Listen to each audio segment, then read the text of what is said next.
Bonjour à toutes et tous, vous écoutez First Print, votre podcast comics préféré pour un nouveau numéro de l'émission Front Page qui est votre revue d'actualité spécialisée sur le monde des comics et des adaptations.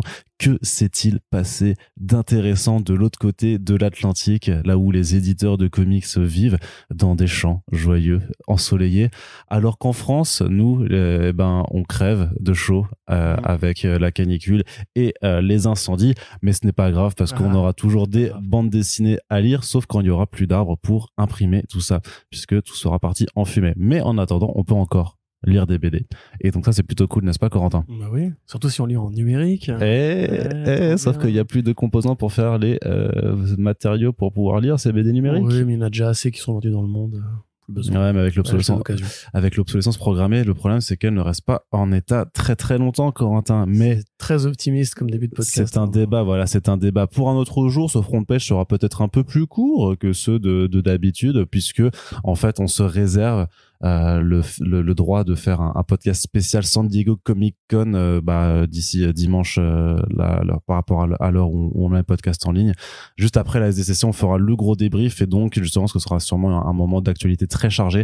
Donc ça permettra d'avoir des front pages je m'embrouille avec une longueur normale, plus ou moins normale, et puis on aura le bilan SDCC dans un podcast dédié. On espère que vous passez un été agréable en notre compagnie. Les podcasts sont nombreux. On vous rappelle qu'il y a quand même 4 Super Friends qui ont été enregistrés spécialement autour de la Japan Expo où on parle de BD avec plein de créateurs, et donc c'est super cool. Donc écoutez-les, partagez-les, lisez des BD, et en avant pour le débrief de l'actualité. Corentin, je commence comme d'habitude par le petit point financement participatif. Et aujourd'hui, une fois n'est pas coutume, on va revenir sur la plateforme Ulule, Corentin. Oui. Voilà, avec le petit accent du sud, non pas du tout. Bien sûr, évidemment. Carrément. Alors, c'est quoi, Garcenis et Ashley Wood, tout à fait. Chez Bliss, je crois bien. Et c'est ça, oui. Ils font de la bande dessinée. Enfin, c'est une réédition de vieilles bandes dessinées qui ne mangeait pas de pain, si tu veux savoir. C'est pas spécifique au sud. Et la garrigue et le romarin. Allez, on y va. Non, bref. La cagole, la jolie. Nous partions de 300. Allez, Corentin, donc on parle de la dernière campagne en cours de financement participatif sur Ulule du côté de Bliss Édition. Bliss qui est donc l'éditeur des comics Valiant en France depuis 2016 maintenant. Et comme vous le savez peut-être, ça fait maintenant depuis 2 bonnes années en fait qu'ils passent par des campagnes de souscription précommande, on va dire, sur Ulule, parce que c'est devenu leur modèle économique, tout simplement leur façon de fonctionner afin de pouvoir s'assurer une certaine pérennité, une certaine stabilité, notamment au niveau de la trésorerie, puisque voilà, le milieu des comics c'est pas évident, et surtout pour les petites structures indépendantes. Et ce qui est bien, c'est que entre les différents titres modernes de l'univers Valiant, donc qui a été relancé en 2012, en fait parfois Bliss va aussi récupérer quelques petits travaux des précédentes versions de cet univers. Alors faut savoir que grosso modo il y a 3 univers. Il y a le Valiant des tout débuts, donc en 1992, il y a Valiant qui a été racheté par Acclaim Entertainment, donc une boîte de jeux vidéo, c'était en 1997, et ensuite il y a le gros reboot de 2012. Et donc là justement on s'intéresse à un titre qui était sorti dans la deuxième période, donc qui est pas de l'univers classique ni de l'univers moderne, c'était un peu une forme d'entre-deux. C'est donc du Shadowman, donc c'est écrit par Garcenis et dessiné par Ashley Wood. En fait c'est un album qui va comprendre de toute façon des récits qui je crois sont tous inédits en France. Donc une première mini-série Shadowman de Garcenis et Ashley Wood, et la seconde elle est écrite en fait par Paul Jenkins et toujours illustrée par Ashley Wood. Donc Ashley Wood, tu nous fais une petite présentation juste, Corentin? C'est un très bon artiste. Voilà. Petite présentation. C'est vrai, une petite moyenne présentation. Non, Ashley Wood, je pense que les gens connaissent. Alors il est un peu moins présent aujourd'hui en tant que dessinateur, mais c'est un...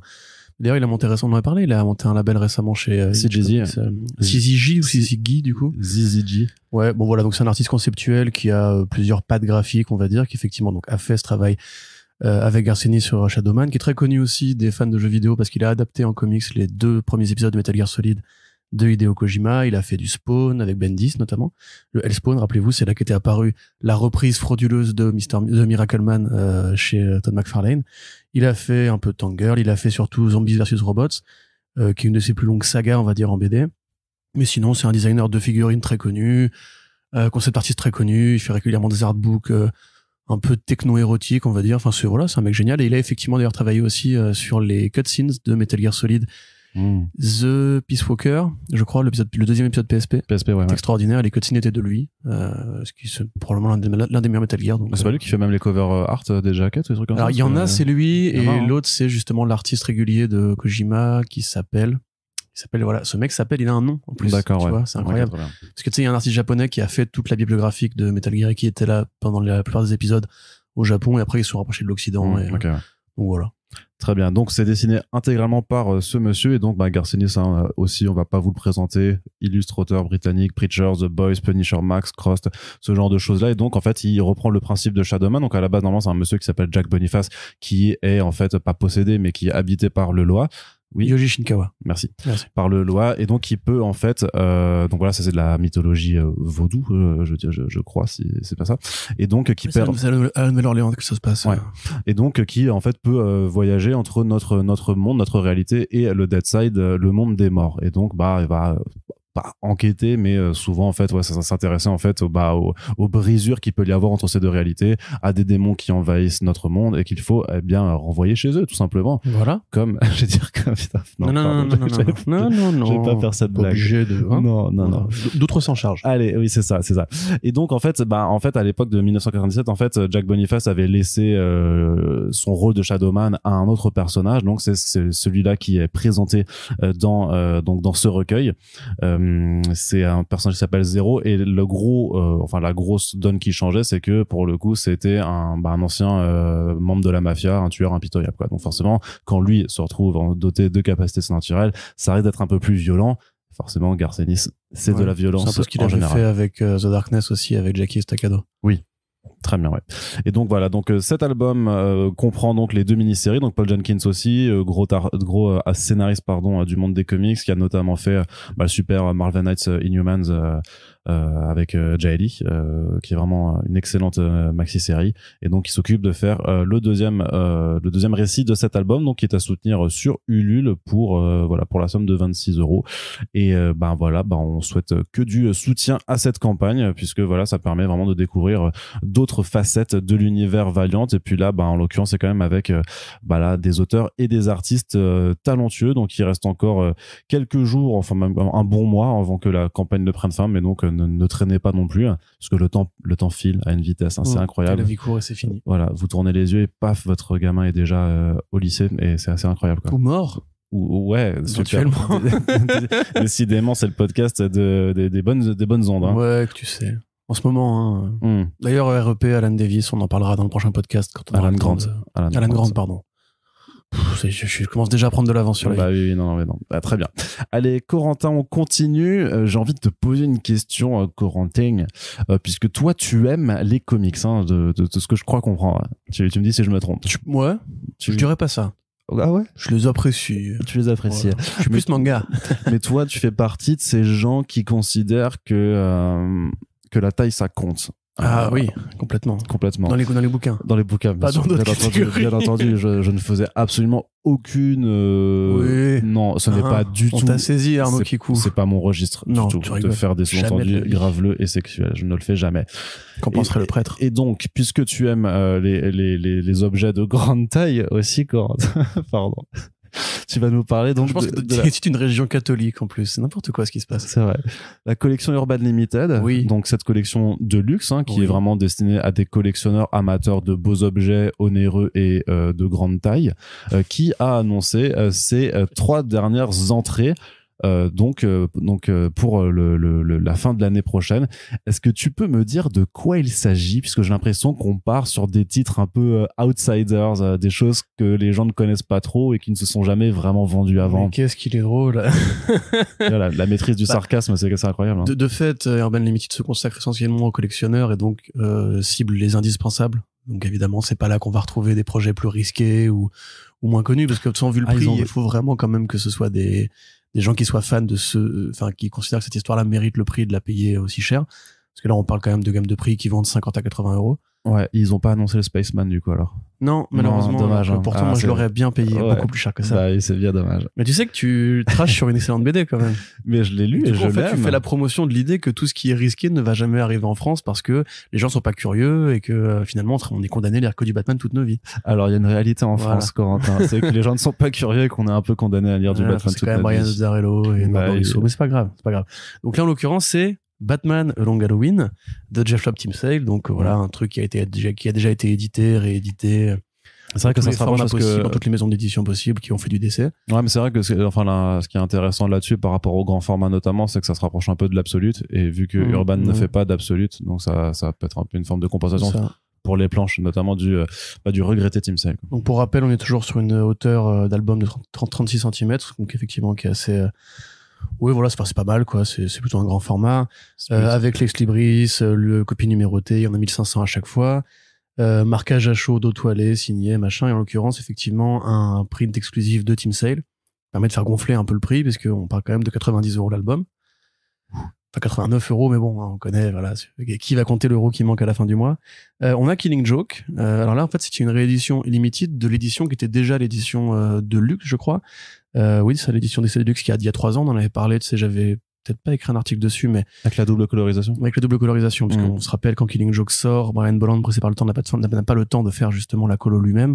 On délègue ça à Johnny Higgins qui avait fait la colo de Watchmen, ce qui fait que cette colo-là est très dans son époque, avec beaucoup de violet, de jaune, de bleu.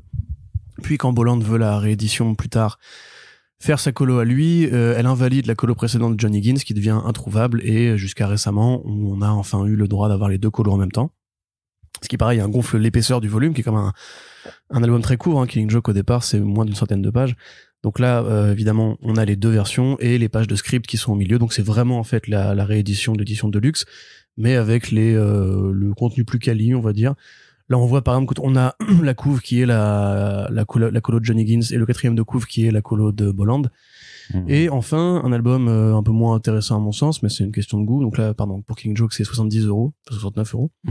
Et enfin, on a Arline, donc qui est le moins cher et qui est aussi le plus large, puisque c'est 36 en hauteur, mais 28 de large par rapport aux autres qui sont à 24 de large. Parce que c'était publié dans le Black Label avec le format agrandi déjà des planches à la base. Donc, tout à fait. Donc voilà, Arline, Stepan Sejic, c'est une histoire qui reprend l'origin story ou de la romance entre Harley Quinn et du Joker de manière un peu young adult, on pourrait dire, ou un peu sombre. Enfin, c'est compliqué à définir. Il faut vraiment l'avoir lu et surtout voir les pages pour voir si ça vous plaît ou non.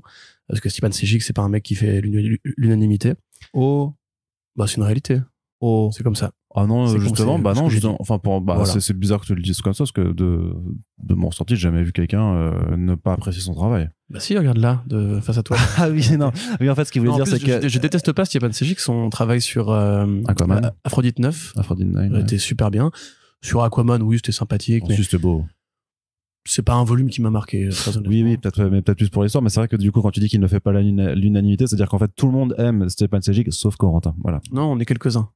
Et ma mère, je l'ai convaincu. Ouais. Donc voilà, bref, 59 € pour celui-ci. Alors, ça fait beaucoup de Batman. On sait qu'il y a eu déjà beaucoup de Batman qui est arrivé en Urban Limited. Ça dit, c'est toujours mieux que Doomsday Clock, non? Il y avait eu Doomsday Clock, effectivement, qui là, je me demande vraiment si ça s'est vendu à 1500 exemplaires. Parce que c'est donc des tirages limités. Ouais. Donc, enfin, voilà, c'est toujours nom. un peu la même chose. D'où le nom Urban Limited, c'est tirage limité. Là, en l'occurrence, ça tombe plutôt, malheureusement, très bien par rapport justement au départ récent de Team Sale, qui fait que pour ceux qui voudraient justement rendre hommage à un grand artiste qui vient de nous quitter, vous avez probablement l'édition la plus complète et la plus luxueuse que vous pourrez jamais avoir de Long Halloween avec un print en plus. Pour Killing Joke, moi j'avoue, je l'ai déjà, l'édition de luxe, et j'ai pas spécialement besoin d'avoir un numéro à la fin qui m'explique qu'elle est très rare pour la racheter. Et Arline, c'est pas moi qui vais vous convaincre de l'acheter non plus. Donc bon, on sait qu'il manque un peu justement de variété dans cette collection-là. Elle se lance, c'est normal. Batman a toujours été le principal. C'est la troisième année maintenant quand même. Oui, mais elle est quand même assez limitée en ouvrages disponibles. Ah bah d'où le double sens. Limité. Le double sens du titre en fait. Ouais, exactement. Mais c'est vrai que c'est pas faux. Et bon après, moi j'aimerais bien, tu vois, par exemple des For All Seasons. Je sais pas, des Crisis par exemple. Enfin des trucs un peu plus, tu vois, plus indispensables pour moi, parce que je pense que vraiment tout le monde a déjà lu ces bouquins à part Arline. Ouais. Donc voilà, et encore Arline c'est une très grosse vente aussi chez Urban, donc oui, de toute façon, comme je t'ai dit, l'idée c'est justement de capitaliser sur les trucs qui sont de base des best-sellers. Enfin, moi, j'admets que j'ai un peu du mal avec cette collection chez Urban Comics. J'aime beaucoup l'éditeur, mais je trouve effectivement que la plus-value éditoriale, c'est vraiment pour les baisers de la femme, en fait. Tu vois, c'est vraiment pour les gars qui veulent un truc vraiment très pointu au niveau de la qualité de l'objet. Moi, personnellement, du moment que l'histoire est bonne, je peux même lire ça en souple. Hein, je m'en fous complètement. Voilà. Très bien, très bien. Merci Corentin. Donc ça sort à la fin de l'année. Donc pour les sommes que Corentin vous a détaillées, donc ça peut à la fois, effectivement, si vous êtes vraiment un gros collectionneur, que vous voulez absolument des éditions de luxe pour faire bien dans votre bibliothèque, pourquoi pas. Sinon, ça peut aussi faire de chouettes cadeaux pour des gens voilà, à qui ça pourrait faire plaisir. Donc, voilà, et dépêchez-vous parce qu'il n'y en aura que 1500. Et moi, déjà que j'en ai acheté 1499 dessus. Donc, voilà, dépêchez-vous, quoi. Lesquels? Du coup, les 3? Ouais. Waouh, tu gagnes bien ta vie. Ouais. Complètement. Je savais pas que le Tipeee marchait à ce point-là. Tu ne te doutes pas. Corentin, on continue avec du Batman toujours, mais du Batman événementiel, puisque Warner Bros France et DC Comics relancent les festivités autour du mois Batman. Le mois Batman, qu'est-ce que c'est? C'est tout simplement un ensemble de festivités organisées depuis l'année dernière, en fait, pour le mois de septembre, qui est aussi, depuis 2015, le mois où traditionnellement nous avons le Batman Day, c'est-à-dire une journée où on peut célébrer l'existence de Batman, sans qui, très certainement, nous ne serions que peu de choses, Corentin. S'il n'y avait pas Batman, est-ce que tu serais là? Je ne pense pas. S'il n'y avait pas Batman. Moi, je suis né en septembre. Donc, quelque part, c'est vrai. c'est lui qui m'a presque né le Batman Day, qui m'a accouché, pour le tu coup. vois, en fait. C'est vrai. On n'a jamais vu Batman et le chirurgien qui t'a mis au monde dans la même pièce. Donc, c'était une femme. C'était une femme. Ouais. Bah, raison. Désolé. C'est ce que je dis. On n'a jamais vu avec Batman dans la même pièce. Ben oui. C'est vrai. T'as raison. Coïncidence. Coïncidence ou pas? Alors, oui, bah. Attends, voilà, c'est toujours un. J'ai même pas détaillé qu'est-ce qui se passait, en fait. T'as dit Corentin. Ah, c'est bien que tu me donnes non, mais je disais Corentin que tu n'étais rien sans Batman et que tu ne serais pas là s'il n'y avait pas eu Batman. Toi, t'as un Batman sur l'épaule en plus. Tout à fait. En temps réel. Et à l'oreille, donc voilà. Exactement. Allez, Corentin, ce que je voulais dire, c'est que donc le Batman Day, c'est un petit peu amplifié, notamment en France, puisque ça fait maintenant depuis quelques années, je dirais au moins depuis 2020, qu'il y a eu il y a eu clairement des changements en interne chez DC Comics et Warner Bros France, et que leur stratégie de communication se tournait vraiment plus vers les fans. On se rappelle même que c'était en 2019 quand ils avaient fait la projection du Bat Signal. En fait, ils avaient à un moment fait même un concours vers les fans pour qu'ils puissent designer le propre logo du Bat Signal, et qui avait ensuite été projeté. Ça a été d'ailleurs choisi il s'était associé avec la vidette Carole Quinten, qui du coup en fait avait sélectionné le truc. Dis donc, c'est que c'est une vraie fan elle a été un peu choisie comme pas porte-parole, mais un peu comme je ne vais pas dire égérie, mais voilà, enfin elle est souvent associée au contenu de marque DC en France, puisque elle kiffe réellement les super-héros de DC Comics. Donc ce que je voulais dire, c'est que cette année on continue sur la même thématique. On se tourne vers les fans. Et comment faire? Eh bien, en faisant la recherche du plus grand fan de Batman en France. Le plus gros nerd va devoir être trouvé. Alors, bon. Le mec a un pyjama Batman, partout des posters de Batman chez lui. Je sais pas si non, après c'est quand même plus un concours de connaissances. Signal sur le front. Ouais, c'est ça. Damaged. En fait, ils lancent une tournée début septembre avec un Batbus qui va permettre en fait d'aller faire passer des épreuves de type quiz, blind test, ce genre de choses là, pour vraiment trouver les personnes qui connaissent le mieux de Batman sur le bout des doigts, avec une finale qui sera organisée sur Paris le 17 septembre, qui est accessoirement le Batman Day, pour lequel aussi d'ailleurs on aura de sortie le manga Batman de chez Picala, dont on avait parlé il y a peu. Et donc Corentin, je t'ai inscrit déjà, il y a un site qui est ouvert, vous pouvez faire des préinscriptions, et moi j'ai inscrit Corentin parce qu'il faut bien entendu que tu viennes représenter un peu voilà le podcast, Comics Blog et tout ça. Donc j'espère t'y voir, et j'espère que tu répondras bien. Quel est le vrai nom de questions. Harvey de Double Face? Je sais, c'est Harvey Dent, le procureur de Gotham City. Oui, non, a priori le 17 septembre je serai occupé à QV de la veille. Oui, c'est vrai, parce que ce sera. Ah ouais, en fait. Le lendemain de mon anniversaire. Ah, non, mais du coup, c'est parfait, c'est pour ton cadeau, c'est ton cadeau d'anniversaire. Merci Arnaud, tu me gâtes. Non, mais parce que quand même, par contre, ce qui est cool, c'est que le gagnant de ce concours, en plus de se faire afficher comme le plus gros nerd de Batman en France, va quand même gagner un voyage à Los Angeles pour faire le tour des studios Warner, qui viennent notamment d'aménager un tout nouvel espace sur la Batcave et tout ça. Donc, c'est quand même pas dégueulasse, quoi. On pourra voir le tournage de la Snyder Cut 2. Ouais, sûrement. Ah, Ouais, je suis chaud, alors. Justice League 2 et 3. Non, mais je sais pas si sur quels critères il repose le fait d'être fan de Batman, si c'est de connaître toutes les musiques de chaque OST, de chaque Bah, c'est un peu saison de ça. la série Je pense que c'est animée, très exhaustif, quoi. Là, moi, ça m'intéresse pas. Après, s'il faut Bah, dire à quelle case Batman sourit dans le numéro 28, 29, 41, tu vois, on peut discuter. Mais Bah, je pense non, que c'est un mélange de tout. Hein. C'est ça. C'est des connaissances. Bah, franchement, enfin, j'irai voir. Enfin, du coup, je me déplacerai pas parce que donc il y a 3 dates qui ont été annoncées du 3, 7 et 10 septembre à Marseille, Toulouse et Bordeaux avant la finale parisienne. Et faudra voir si j'imagine qu'ils mettront quand même un peu de communication là-dessus. Donc qu'il y aura des vidéos qui montreront les épreuves en question, mais ils parlent de quiz, de blind test, de machin. Donc oui, il y aura forcément est-ce que tu arrives à reconnaître le générique de Danny Elfman à la première note? Et aussi, effectivement, sûrement une question. Alors, il y aura effectivement des questions en mode oh, mais qui a créé le Joker dans Batman 1? Un truc comme ça. Et puis, du coup... C'est Bob Kane.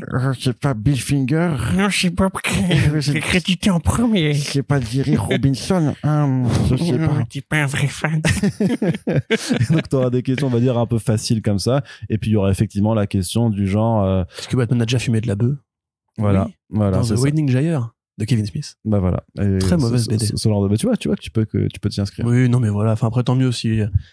Ouais, ça fait l'occasion de se réjouir pour pas mal de fans, effectivement. Moi, j'admets que ces happenings commerciaux de marque, en fait, me parlent pas de ouf. Après, effectivement, le prix à gagner est quand même plutôt chouette. Puis ça donne l'occasion aux gens de s'intéresser. Tu sais, aux trucs là qui sont là-bas, là. Comment ça s'appelle? Les bouquins, là. Salut. Les comics. Les comics, c'est ça, voilà. Si les gens ils veulent lire des comics grâce à l'événement, bah moi je suis super content. Oui, mais apparemment le seul truc c'est vrai que moi je suis souvent, d'ailleurs c'est un truc que j'aurais pas forcément voulu relayer parce que c'est vrai que ça comme disait Chirac, ça m'en touche une sans faire bouger l'autre. Alors, ça m'en touche une sans bouger l'autre. Oui, pardon. Oui, le roi du moment. Je cite mal Chirac. Non, mais ce que je veux dire, c'est que par contre, dans leur communiqué, ils ont mis quand même qu'ils s'associaient avec les librairies Comics Corner à Paris, Entre du Snorgle à Marseille, Comptoir du Rêve à Toulouse et Album Comics Bordeaux. Et le fait qu'il y ait des partenariats quand même avec des librairies, donc qui sont effectivement les lieux où on retrouve les comics, ça me laisse espérer qu'il y aura aussi des animations qui vont organiser avec ces librairies, que ça permettra effectivement de mettre en avant les comics, et c'est là-dessus que je croise les doigts. Et Urban n'est pas partie prenante, genre ils vont pas filer des bouquins. De toute façon, Urban Comics fait toujours normalement pour le Batman Day une édition, enfin un album gratuit pour 2 albums Batman achetés offerts. Mais c'est chouette, et en même temps c'est compliqué parce que tu trouves pas beaucoup d'albums Batman chez Urban Comics non plus, quoi. Alors c'est vrai qu'il y a pas l'embarras du choix, quoi. C'est ça, c'est compliqué. Voilà, ils vont offrir des longs Halloween en limited. Sûrement. Prends l'album 90 balles gratuit. C'est ça. Non, mais tu sais, ils avaient fait en plus des beaux tirages. À un moment, ils avaient fait, tu sais, le Batman Annual 2 là de Tom King et Lee Wicks en version noir et blanc et tout. C'était assez ouf, quoi. Ouais. Donc j'imagine qu'ils referont une opération de la sorte. En tout cas, on vous tiendra au courant, bien entendu, de ce qui se passera à la rentrée. Et vous pourrez donc aller à Carole Quinten sur le parvis de la gare Saint-Lazare samedi après-midi. Il y aura Corentin avec la gueule de bois en train de concourir. Ce sera sur les réseaux sociaux. Je préfère Superman, de toute façon. Je m'en bats les couilles. C'est ça. Allez, Corentin, on continue avec le programme, enfin les 2 nouveaux ajouts de la collection Marvel Must Have de Panini Comics, qui a annoncé récemment 2 titres, c'est-à-dire du Ultron Unlimited, donc par Kurt Busiek et George Pérez, et aussi du Deadpool le bon, la brute et le truand. Ouais, donc on se rappelle, le Marvel Must Have, on le dit à chaque fois, mais pour ceux qui prennent le train en marche, c'est une collection, on va dire, au prix avantageux par rapport aux autres collections de Panini qui sont souvent un peu plus chères, où on a juste 2 gammes de prix, 15,99 et 20,99, dépendamment de la taille du bouquin. Donc là, c'est 2 petits albums, c'est moins de 6 numéros à chaque fois. Donc Ultron Unlimited, alors c'est Avengers Ultron Unlimited.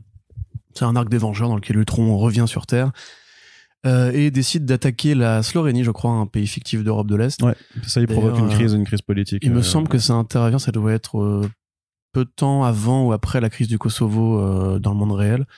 Donc voilà, les Avengers sont envoyés sur place pour défaire les armées d'Ultron. Il y a un propos sur le règne des machines, voilà, l'évolution de l'intelligence artificielle malsaine et tout. Il y a un combat assez intelligemment utilisé entre Vision et Ultron. Le rôle de Hank Pym, qui est le créateur de Ultron Comics, contrairement à la saga Marvel Studios.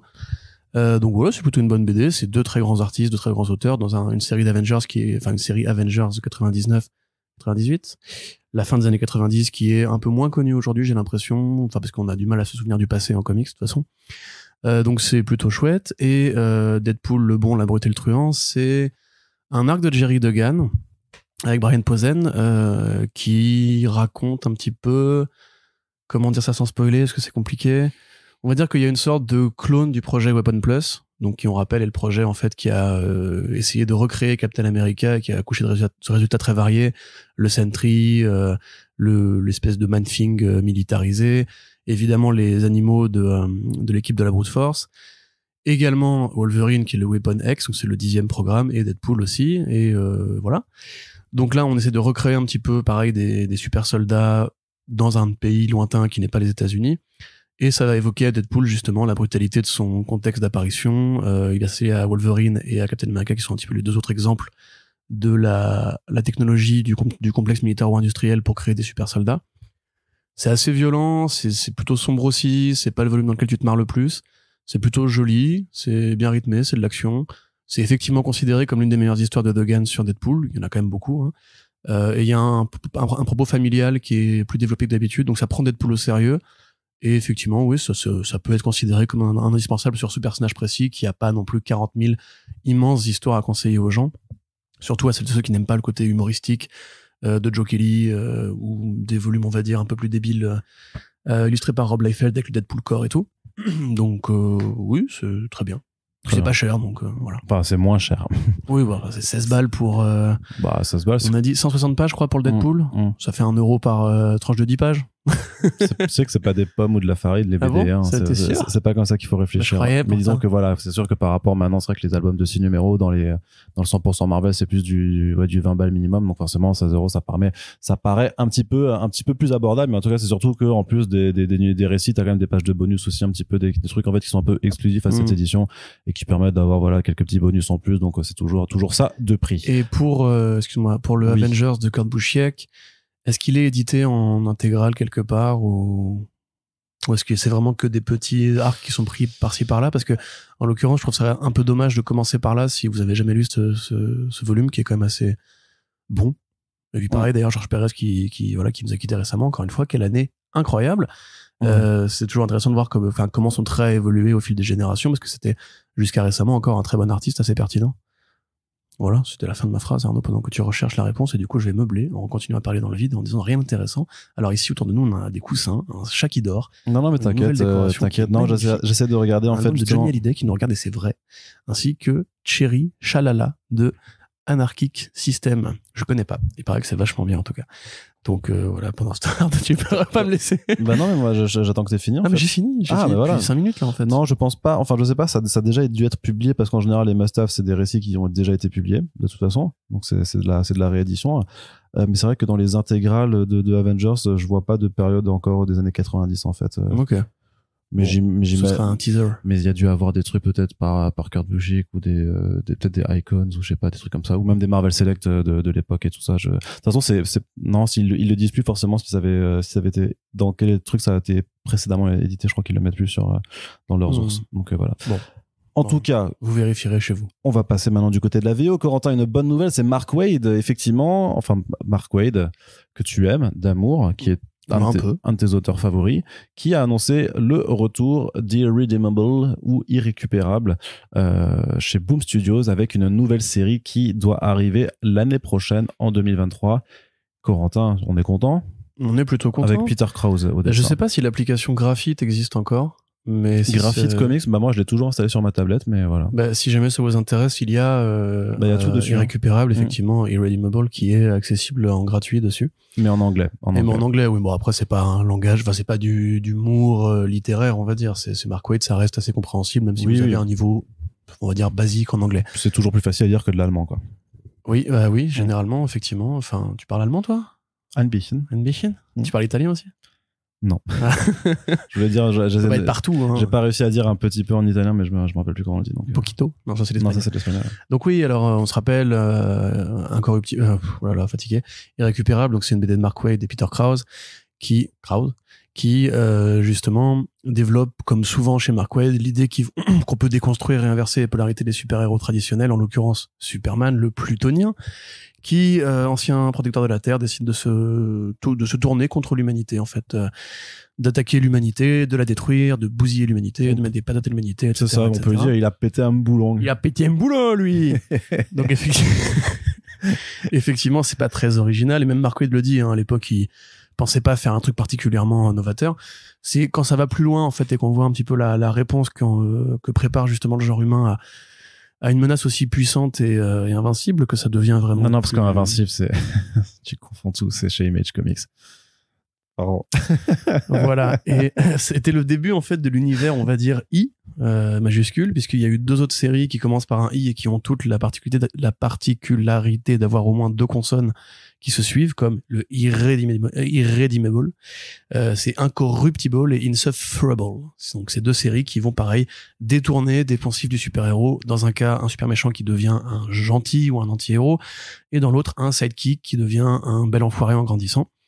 Donc c'est très, voilà, c'est commun à l'époque, hein. Dans les années 2000, on avait beaucoup envie justement avec Invincible, avec The Boys, avec beaucoup de séries chez Wildstorm aussi, de détourner un peu les codes du super-héros, soit pour faire des gentils des méchants, soit pour faire des méchants des gentils.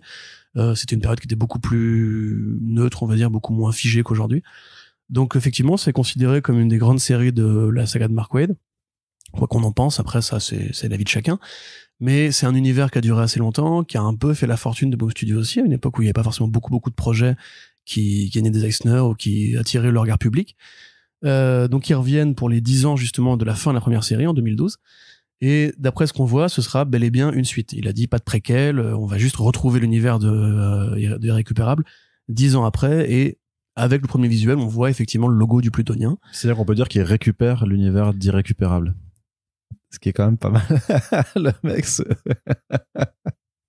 Donc, j'ai besoin de respirer, hein, excusez-moi, sinon je hurle. Donc ouais, bah, c'est plutôt une bonne nouvelle, effectivement. Moi, j'admets que Mark Waid, récemment, je trouve qu'il a un peu perdu de son énergie d'antan. C'est pour ça qu'Arnaud rigolait sur le côté, c'est mon scénariste préféré. Il a, pour moi, rien fait d'aussi bien que justement ces BD de l'époque un peu plus indépendantes, ou ses débuts vraiment en super-héros mainstream. Sur Kingdom Come par exemple, voilà, qui était quand même un autre niveau que son Captain America. C'est le mec qui fait son magnum opus avant de mettre fin à sa carrière, donc c'est un peu compliqué, quoi. Moi, son Daredevil était quand même sympa, c'était pas du Miller Daredevil, mais c'était quand même plutôt vraiment pas mal par rapport à son Doctor Strange qu'il a, et quand même, je pense on peut le dire, vraiment pas mémorable, quoi. Ouais. Ça commençait bien, tu te disais ouais, Doctor Strange qui va dans l'espace, hein, magie, hard science et tout, et en fait pas du tout, c'est très vite devenu assez chiant. Donc bon, espérons qu'il va retrouver son mojo. Ça reste Kraus au dessin.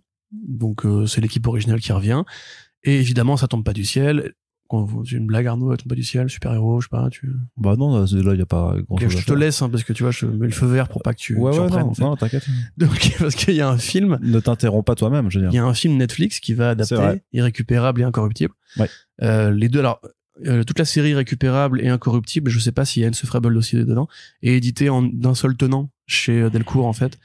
Donc voilà, donc Irrécupérable et Incorruptible qui sont dans le même univers et qui vont effectivement inspirer un long métrage a priori par une bonne équipe créative en plus, puisque c'est le monsieur qui a fait The Harder They Fall, Jim Samuel, ouais, c'était bien ça, et Ken Powers qui a travaillé sur Spider-Man Across the Spider-Verse et le film Soul de Pixar, excellent film au demeurant, et Jay-Z qui a la production aussi, qui vont faire ce projet peut-être pour j'ai vu que c'est que des créatifs noirs, on peut imaginer que Irrécupérable deviendra un héros noir dans le truc, ou alors que justement à l'inverse ce sera une critique du côté masculin, enfin suprémaciste blanc que Superman a pris selon certaines interprétations.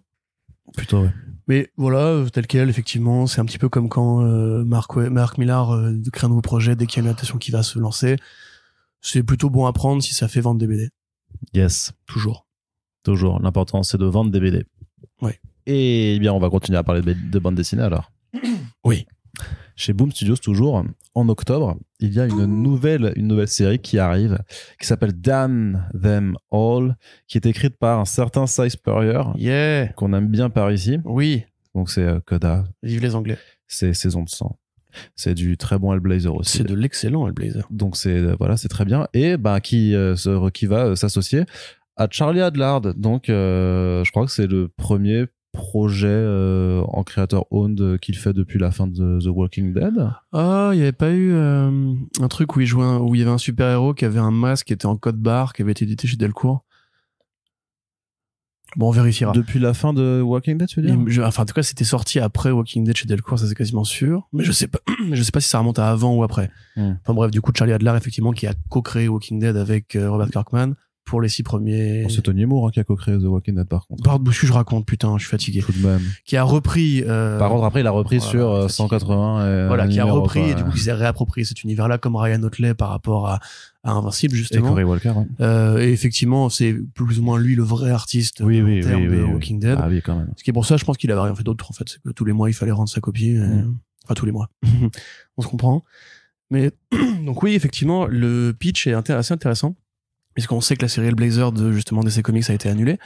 Où dans laquelle Spurrier, a priori, s'amusait bien avec ses copains Campbell et Bergara. Donc là, il revient pour faire un truc, justement, magico-sorcellerie. C'est l'histoire d'une héroïne une sorcière qui bosse en freelance et qui va partir à la recherche des démons de la Goétie.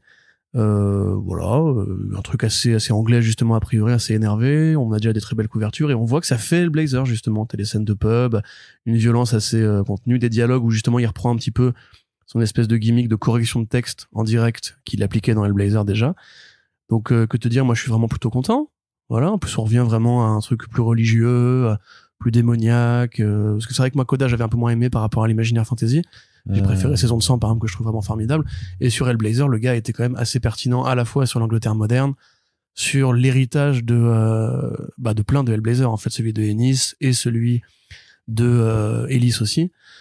Donc ouais, enfin moi si ça peut être une sorte de suite spin-off réinventée, je suis vraiment super content. J'espère surtout que c'est une série régulière et que ce sera pas juste une mini-série en 6 numéros, un truc comme ça, parce que pour le coup l'association des deux et puis même de revoir un peu Adlard sur du long terme et tout ça peut être chouette quoi depuis et de le voir s'emparer en fait d'un autre univers, dans une autre un petit peu, même si on reste quand même dans de l'horrifique aussi clairement, mais de le voir s'emparer d'une forme d'autre univers après avoir passé 10 ans sur The Walking Dead, ça peut être sympa quoi.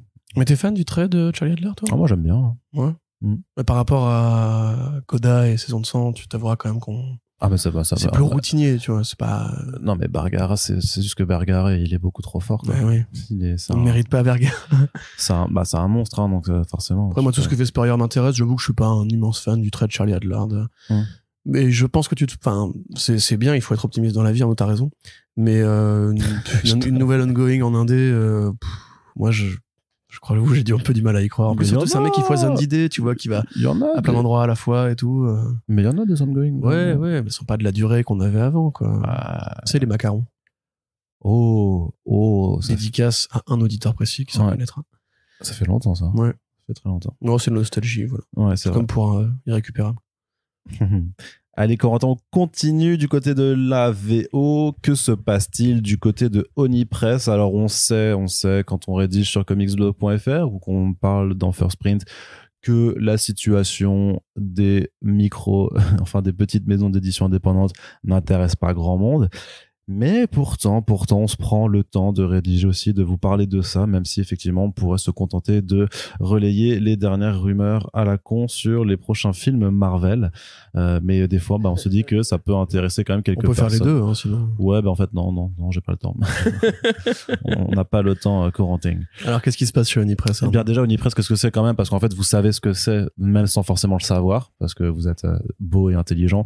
C'est une maison d'édition donc indépendante qui a quand même apporté quelques très grosses titres en Creator Owned, en tout cas quelques très belles créations telles que Scott Pilgrim par exemple, telles que Kaiju Max de Thunder Cannon, Queen and Country, Queen and Country, Stamptown, qui sont aussi disponibles en VF, ou encore même Jonah d'ailleurs plus récemment, qui est chez 404 Comics. Et c'est aussi une maison qui fait quelques comics à licence, notamment les Rick and Morty, pour un peu ce que vous avez déjà pu voir dans les rayons des librairies.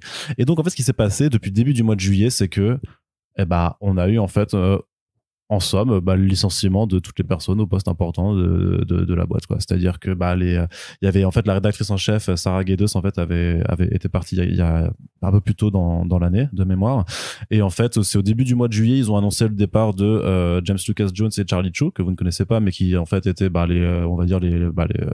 les directeurs de publication en fait et directeurs du contenu créatif chez la maison d'édition.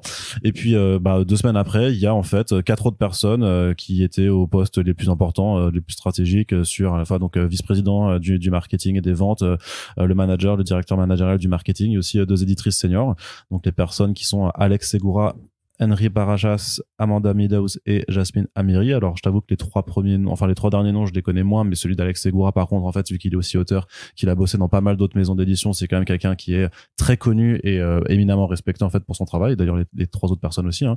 Voilà, en fait elles ont été licenciées, et donc en fait on se retrouve avec une maison d'édition qui a quand même perdu 6 de ses postes les plus importants l'espace de 3 semaines, qui se fend d'un communiqué de presse qui a été complètement décrié et rationalisé, enfin qui s'est fait ratio dans tous les sens par tout le reste de l'industrie, en fait, où ils disent oui, non, sachez que voilà, il y a eu des départs, mais c'est pas du tout que c'est en difficulté, contrairement à ce que les théories peuvent dire, mais en fait voilà, c'est toujours pour être pour vous servir le mieux possible dans notre entreprise, qui est de vous proposer les meilleurs contenus. En fait, c'est le même de la maison qui brûle et du chien qui boit son café.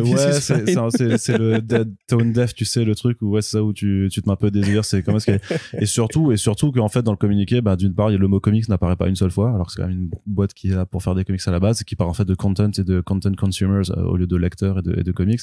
Donc ça aussi, ça a été un peu reproché. Et puis ce qui est marrant, c'est pas marrant, mais du coup justement t'as des Mark Waid ou d'autres autrices en fait qui disent bon les gars, les meufs, si vous avez des projets en cours chez Oni, c'est le temps d'aller regarder vos contrats très rapidement et de voir si vous pouvez récupérer s'il y a une clause de les droits, voilà, à la fois s'il y a une clause de banqueroute et si vous pouvez récupérer les droits de vos comics. Et même pour ceux qui sont déjà publiés, en fait, ils sont en train de leur dire vérifiez, et ça fait vraiment, voilà, par contre, ça fait vraiment le navire en train de s'effondrer, tout ça, et d'autres commentateurs. Les enfants d'abord. Ouais, c'est ça, non, mais il y a d'autres artistes qui disent putain, mais le seul truc qui manquait dans ce communiqué de presse, c'était de dire qu'ils allaient faire des NFT, quoi, tu vois. Donc vraiment, en mode, c'est les nouvelles stratégies, c'est pas, mais parce que derrière Unipress, il y a Polarity.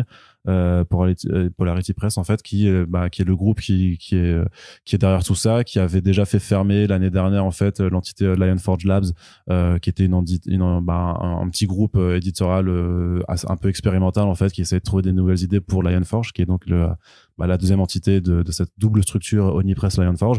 Donc en fait, ça fait depuis quelques années, en fait, que tout commence un peu, on dirait, à se déliter. Et la question vraiment, hein, par rapport au retour de tous les auteurs et éditeurs de l'industrie, c'est de se demander si on n'est pas en train d'assister en direct, en fait, à la disparition d'une maison qui pourtant fêtait ses 25 ans cette année, devait aller à la San Diego Comic-Con, tenir des conférences pour présenter leurs nouveautés et à avoir un stand. Alors ils ont annulé leur stand dans un premier temps, mais en disant c'est bon, il y aura quand même les conférences. Puis finalement ils ont aussi annulé leurs conférences. Donc du coup vraiment ils seront pas là. Ils ont dit si on reviendra en 2023, mais on peut légitimement se demander est-ce qu'ils seront encore là en 2023. Corentin, es-tu inquiet? Inquiet, moi je peux vivre dans un monde sans Onipress. Par contre je suis inquiet pour les créateurs. Tu sais qu'il n'y a pas de Scott Pilgrim sans Onipress. Non mais je sais, attends. Tu peux vivre dans un monde sans Scott Pilgrim? Il n'y a pas Off-Road de Sean Murphy sans Onipress. Il n'y a pas donc le début quand même de sa carrière. Il n'y a pas plein de Greg Rucka excellents sans Onipress. Non mais ce que je veux te dire c'est on en parle depuis des années, il y a beaucoup de maisons d'édition qui se sont créées et qui pourront, j'imagine, combler un peu le manque que va créer ce vide. Parce que moi c'est plus pour les créateurs que je m'inquiète en fait. C'est est-ce que justement il y a des contrats qui vont pouvoir être débloqués, les propriétés intellectuelles seront-elles vendues, est-ce qu'effectivement on risque pas justement de se retrouver avec des auteurs ou des autrices en conflit avec leur ancien employeur si eux décident de garder les propriétés intellectuelles à la maison pour justement les exploiter. On sait que Stumptown a été adapté par exemple, Scott Pilgrim aussi, il y a une série animée qui arrive bientôt. Je pense que Brian Lee O'Malley a des avocats très compétents, et Edgar Wright aussi d'ailleurs. Donc il n'y a pas de raison que ça bloque de ce côté-là. C'est plus pour les petits projets, on va dire, qui sont peut-être des trucs à royalties qui servent à boucler les fins de mois pour quelques artistes. En plus c'est curieux, ils ont quand même eu des grands auteurs, quoi. Je veux dire, t'as Frank Miller qui a bossé chez Onipress, t'as même Kevin Smith qui était une vedette qui a travaillé chez Onipress avec son comics Giant and Silent Bob. Enfin, c'est une boîte qui plus ou moins allait bien, quoi, jusqu'à récemment. Alors j'avoue que j'ai un peu du mal à m'expliquer la situation, si c'est vraiment un rachat qui a causé l'effondrement des machines, enfin l'arrêt des machines et l'effondrement d'une société qui quand même, comme tu le dis, était là quand même depuis assez longtemps. Onipress, il y a 25 ans, c'était le boom de l'indé, enfin la fin du boom de l'indé, mais c'était quand même dans la queue de comète du boom de l'indé. À l'époque où justement des boîtes comme Dark Horse commençaient à exister, enfin je veux dire quand on voit des tonnes de boîtes comme Milestone ou quoi qui sont lancées à l'époque, ou même Acclaim justement, qui pensaient que le comics c'était la nouvelle rente de luxe, etc. Où est-ce qu'elles sont passées, tu vois? Enfin il y a vraiment peu de boîtes qui ont survécu à cette espèce d'explosion où chacun voulait monter sa boîte, sa société d'édition, etc. Donc moi ça me rend un peu triste effectivement pour l'histoire du marché, on va dire, et pour effectivement les artistes et les auteurs qui vont être impactés. Maintenant j'aimerais connaître vraiment la raison, tu vois, qu'est-ce qui s'est passé, quel était le premier domino qui a commencé à faire tomber le château de cartes et à provoquer ce crash d'avion au ralenti. Si c'est effectivement parce que Polarity a voulu se payer une machine à content, comme ils disent, parce que c'est que ça, hein, comme tu dis dans le communiqué de presse, on parle de contenu. De la même façon que Netflix parle de contenu, que Disney Plus parle de contenu, que les boîtes qui rachètent des studios de jeux vidéo, enfin oui c'est ça, parlent de contenu, ou comme tu vois Dark Horse qui s'est fait racheter récemment, est-ce qu'on peut être inquiet? Est-ce qu'il convient d'être inquiet? Parce que on voit pas les effets immédiatement. C'est comme quand justement Warner Bros a été racheté par AT&T, on s'est dit bon bah, pour l'instant tout va bien. À l'époque on était même sur des CP. Et quelques années plus tard on a vu qu'en fait à force de descendre dans les étages de ce qu'il fallait changer, ils ont réussi à aller jusqu'à DC Comics et on a eu les vagues de licenciements qu'on connaît et la refonte éditoriale qu'on connaît, même la refonte de la philosophie du cinéma qu'on connaît. Donc voilà, là actuellement on sait même pas si Dark Horse sera pas un jour confronté au même problème par rapport au groupe de jeux vidéo qu'ils ont racheté là, Embracer, c'est ça. Donc voilà, je suis un peu moins perplexe par rapport justement à cette espèce d'esprit de corporatisme qui fait qu'encore une fois des gens qui ne connaissent rien à la bande dessinée viennent foutre les mains dedans en se disant que il y a encore une ruée vers l'or à aller chasser, soit pour le cinéma, soit pour les séries télé, soit pour le streaming, c'est plus pour soit pour les NFT effectivement. De voir les maisons d'édition comme des fermes à IP en fait. Bah c'est ça, ouais. Bah de fait c'est le cas parce que ça coûte pas cher de faire une BD. Enfin ça coûte beaucoup moins cher de faire une BD que de faire un jeu vidéo, une série télé, un dessin animé, etc. Il y a une liberté créative qui est généralement donnée aux artistes qui bossent dessus. Les artistes eux-mêmes sont des concept artistes potentiels en fait, sauf qu'ils préfèrent faire de la BD en séquentiel plutôt que des concept art. Donc c'est tout à fait logique du point de vue d'un groupe capitaliste. Par contre après il faut quand même laisser justement, et c'est ce que beaucoup de groupes ne comprennent pas, il faut laisser la boîte tranquille en fait. Il faut lui laisser sa liberté, son indépendance, son autonomie.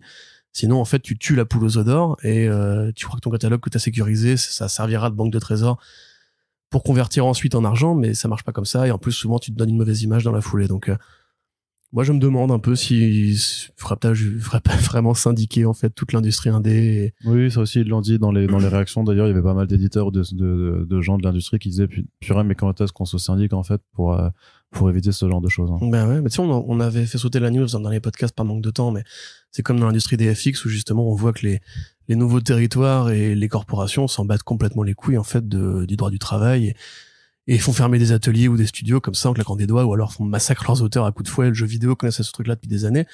Moi, je pense qu'on arrive vraiment à des points où là, quand même, on y presse, il y avait rien qui présageait à leur chute, tu vois. Ils ont pas fait des années exceptionnelles, mais ils étaient pas non plus en banqueroute d'eau. Genre IDW qui était quand même plus endetté que ça et encore en vie aujourd'hui et a l'air de plutôt bien aller. Donc tu pourrais te poser la question. On n'était peut-être pas au courant de ce qui se passe en interne non plus, Corentin. Bah, je vois, ça, moi j'aimerais bien une enquête, tu vois, qui revienne un petit peu sur le détail précis de qui a pris cette décision pourrie, parce que on a vu les signaux, effectivement, la démission des exécutifs, etc. Mais qu'est-ce qui se passe? Enfin, tu vois, moi, j'ai lu ta news, j'étais un peu estomaqué, j'étais en mode, mais ça peut aller aussi vite que ça, quoi. D'un coup, en fait, c'est les rats quittent le navire, enfin, plutôt non. Non, ils sont virés. Les auteurs, avec leur projet sous le bras, quittent le navire parce que, justement, ils ont que ça à faire pour survivre, entre guillemets. C'est inquiétant, quoi. Quand tu vois la fragilité déjà du marché, tu te dis que ça peut s'arrêter du jour au lendemain pour des boîtes comme ça qui sont là depuis longtemps. Je trouve ça vraiment préoccupant, personnellement. Rien n'est immuable, Corentin. C'est vrai. Sauf toi. Bon, non, même moi, je suis pas pris une ride depuis 7 ans, non. Bon, 8 ans même. Un petit peu quand même. Non, tu es magnifique. C'est vrai, merci. C'est bien gentil. Corentin, est-ce que tu peux me parler un petit peu de ce projet d'adaptation en comics d'un film chez Dynamite, là, qui a fait quand même pas mal d'annonces en amont de la SDCC. Donc, il y a notamment, une nouvelle série Red Sonja qui doit arriver encore. Unbreakable Red Sonja, dont on reparlera peut-être prochainement. Faut que je te laisse faire la news dessus, Corentin. Mais surtout, une adaptation. Alors que Arnaud n'a jamais rien lu de Red Sonja. Bah oui, mais c'est pour ça, je laisse l'expert faire le travail. L'expert Dynamite, c'est le mec qui lit toutes les merdes parce qu'il faut qu'on les couvre éditorialement. Désolé. Donc on adapte un film qui s'appelle Fire and Ice. C'est ça, en comics. Ou Tigra, La glace et le feu en français. Donc c'est un film de Ralph Bakshi, un grand nom de l'animation rotoscopique, qui justement avait adapté pour la première fois Le Seigneur des Anneaux dans les années 80, 70 peut-être même, ouais. Un truc éclaté là. Non, c'est un film qui a du charme, on va dire, justement pour sa technique d'animation. Par contre, c'est clairement pas effectivement l'adaptation est fidèle et suffisante, généreuse, on va dire, de l'œuvre de Tolkien. Mais il a des fans, hein, le style de Bakshi, effectivement. Donc on se rappelle, en fait, c'est un mec qui filmait vraiment des acteurs qui jouaient la comédie, des acteurs et des actrices qui jouaient la comédie, et après utilisait des artistes pour dessiner par-dessus sur celluloïd. Et ça donnait justement cette espèce de côté très vif, très vivant de l'animation. Et aussi un peu Uncanny Valley, parce qu'évidemment, des dessins qui bougent comme des humains, ça a beau être très bien animé, tu te dis que c'est des humains qui ont vraiment joué la scène. Donc effectivement, Fire and Ice, c'est une création originale qui a été développée par Frank Frazetta, immense artiste peintre qui a enfanté une bonne partie de l'imaginaire fantasy moderne. On parle souvent de Dark Souls, on pourrait parler de Frank Frazetta aussi. On pourrait plus parler de Frank Frazetta, mais... Exactement. Mais en même temps, les gens connaissent plus Dark Souls. Bah oui, mais c'est pas ma faute si les gens sont incultes. Donc oui, vous avez entendu... mais ça va un peu. Non, mais je veux dire que c'est l'imaginaire fantasy. Et la culture, la culture, ça se fait par plein de voies différentes. Le graphisme dark fantasy vient quand même beaucoup de Frazetta, c'est tout ce que je voulais dire, Arnaud. De John Howe aussi, hein, dans ce Exactement, oui, et puis de Kentaro Miura. Donc bref, on en revient. Il a co-créé le film, effectivement, il a participé à la bible des concept art et au design et au personnage, même à l'animation. Donc Frazetta, effectivement, qui s'est beaucoup inspiré des BD Conan le Barbare, et c'est pas pour rien d'ailleurs qu'au scénario on retrouve Roy Thomas, qui est le grand architecte de Conan le Barbare après Robert E. Howard, et vraiment dans la saga en fait de Conan, il y a Robert E. Howard, oui, il y a John Milius certainement, mais il y a quand même majoritairement Roy Thomas qui a tout recréé en comics, en prenant une chronologie qui est très claire, qui est très diffuse, qui a créé Red Sonja. Red Sonja n'existe pas dans l'œuvre de Robert E. Howard, il y a Sonia Larousse qui n'est pas le même personnage, qui est un personnage d'un siècle différent. Qui après a été récupéré par Dynamite suite au film, blablabla. Donc effectivement, on est vraiment dans un mythe qui évoque celui de Conan le Barbare, avec de la fantaisie, des sorciers, des orques, des créatures démoniaques, etc. Et puis que vu que c'est Frazetta, évidemment, des nanas en petite tenue, hein, on est aussi à l'époque de cette fantaisie barbare qui aime bien les corps dénudés. Donc c'est un film qui a pas marché du tout, malgré un accueil critique assez favorable. Et qui peut vivoter dans la filmographie de Ralph Bakshi, qui après les années 90 a été vraiment un secret bien gardé des fans de l'animation, parce qu'il y a beaucoup de ces films qui sont même pas sortis en Europe. Donc voilà, c'est adapté par Dynamite, on sait pas encore par quelle équipe créative. On sait que les héritiers de Frazetta, les Frazetta Girls et Ralph Bakshi Productions sont ok, voilà, ils ont signé avec Dynamite. Dynamite qui fait donc les comics Red Sonja, qui fait les comics Pulp, Dejatoris ou Doc Savage, qui a fait du Shadow, qui aime bien récupérer des propriétés intellectuelles un peu poussiéreuses et un peu oubliées pour les remettre au goût du jour. Et je pense très clairement que le fandom de Dynamite doit probablement croiser le fandom Frazetta et Ralph Bakshi. Donc au niveau industriel, c'est plutôt intelligent comme rachat de licence. En revanche, effectivement, comme l'observait Beaujouan sur les réseaux sociaux, c'est très clairement pas forcément une très bonne nouvelle si vous êtes fan justement du film, de l'esthétique Frazetta ou même justement de l'animation à la Bakshi, parce que on peut faire beaucoup de reproches, on peut faire beaucoup de compliments justement à Dynamite. On peut dire que la Vampirellette de Christopher Priest c'est très bien, par exemple, que avoir pris Mark Russell pour faire Red Sonja c'est très bien, c'est une bonne idée, voilà, qui font des projets intéressants de temps en temps. Van Lante, je trouve, a vraiment amené un sursaut qualitatif et de cohérence même au niveau de l'univers général dans Dynamite, qui est un plagiat sympathique de Deceased, qui est déjà un plagiat sympathique de Marvel Zombies. Donc voilà, on peut accorder à la boîte le fait que elle s'est un peu reprise en main récemment. On n'est pas du tout au niveau de la prod poubelle du début des années 2010 où il y avait des trucs affreux qui sortaient régulièrement.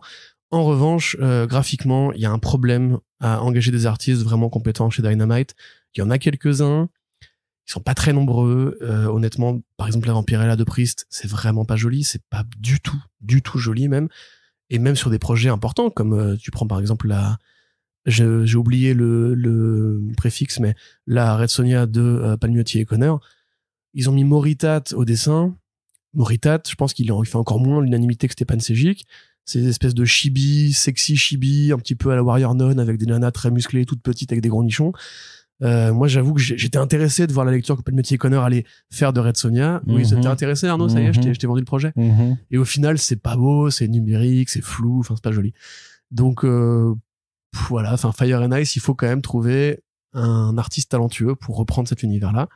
Moi, je conseillerais Sadri Beach, qui est pour moi le seul héritier légitime de Frazetta dans le présent. Les couvertures de son travail sur Conan le Barbare, justement, chez Marvel, en témoignent. Mais bon, Sadri Beach, il coûte très cher, et il a pas forcément envie de travailler sur de l'ongoing, donc, ou même de la série régulière en général, d'ailleurs. Donc, en même temps, il fait Eternals, c'est de l'ongoing. Hein. Bah oui, mais il peut pas en faire deux à la fois. Et même sur Eternals, on voit bien que justement, travailler en mensuel, c'est difficile pour lui, il est pas à son meilleur niveau, par rapport justement à King Thor, qui est graphiquement très, très au-dessus de ce qu'il a fait sur Eternals.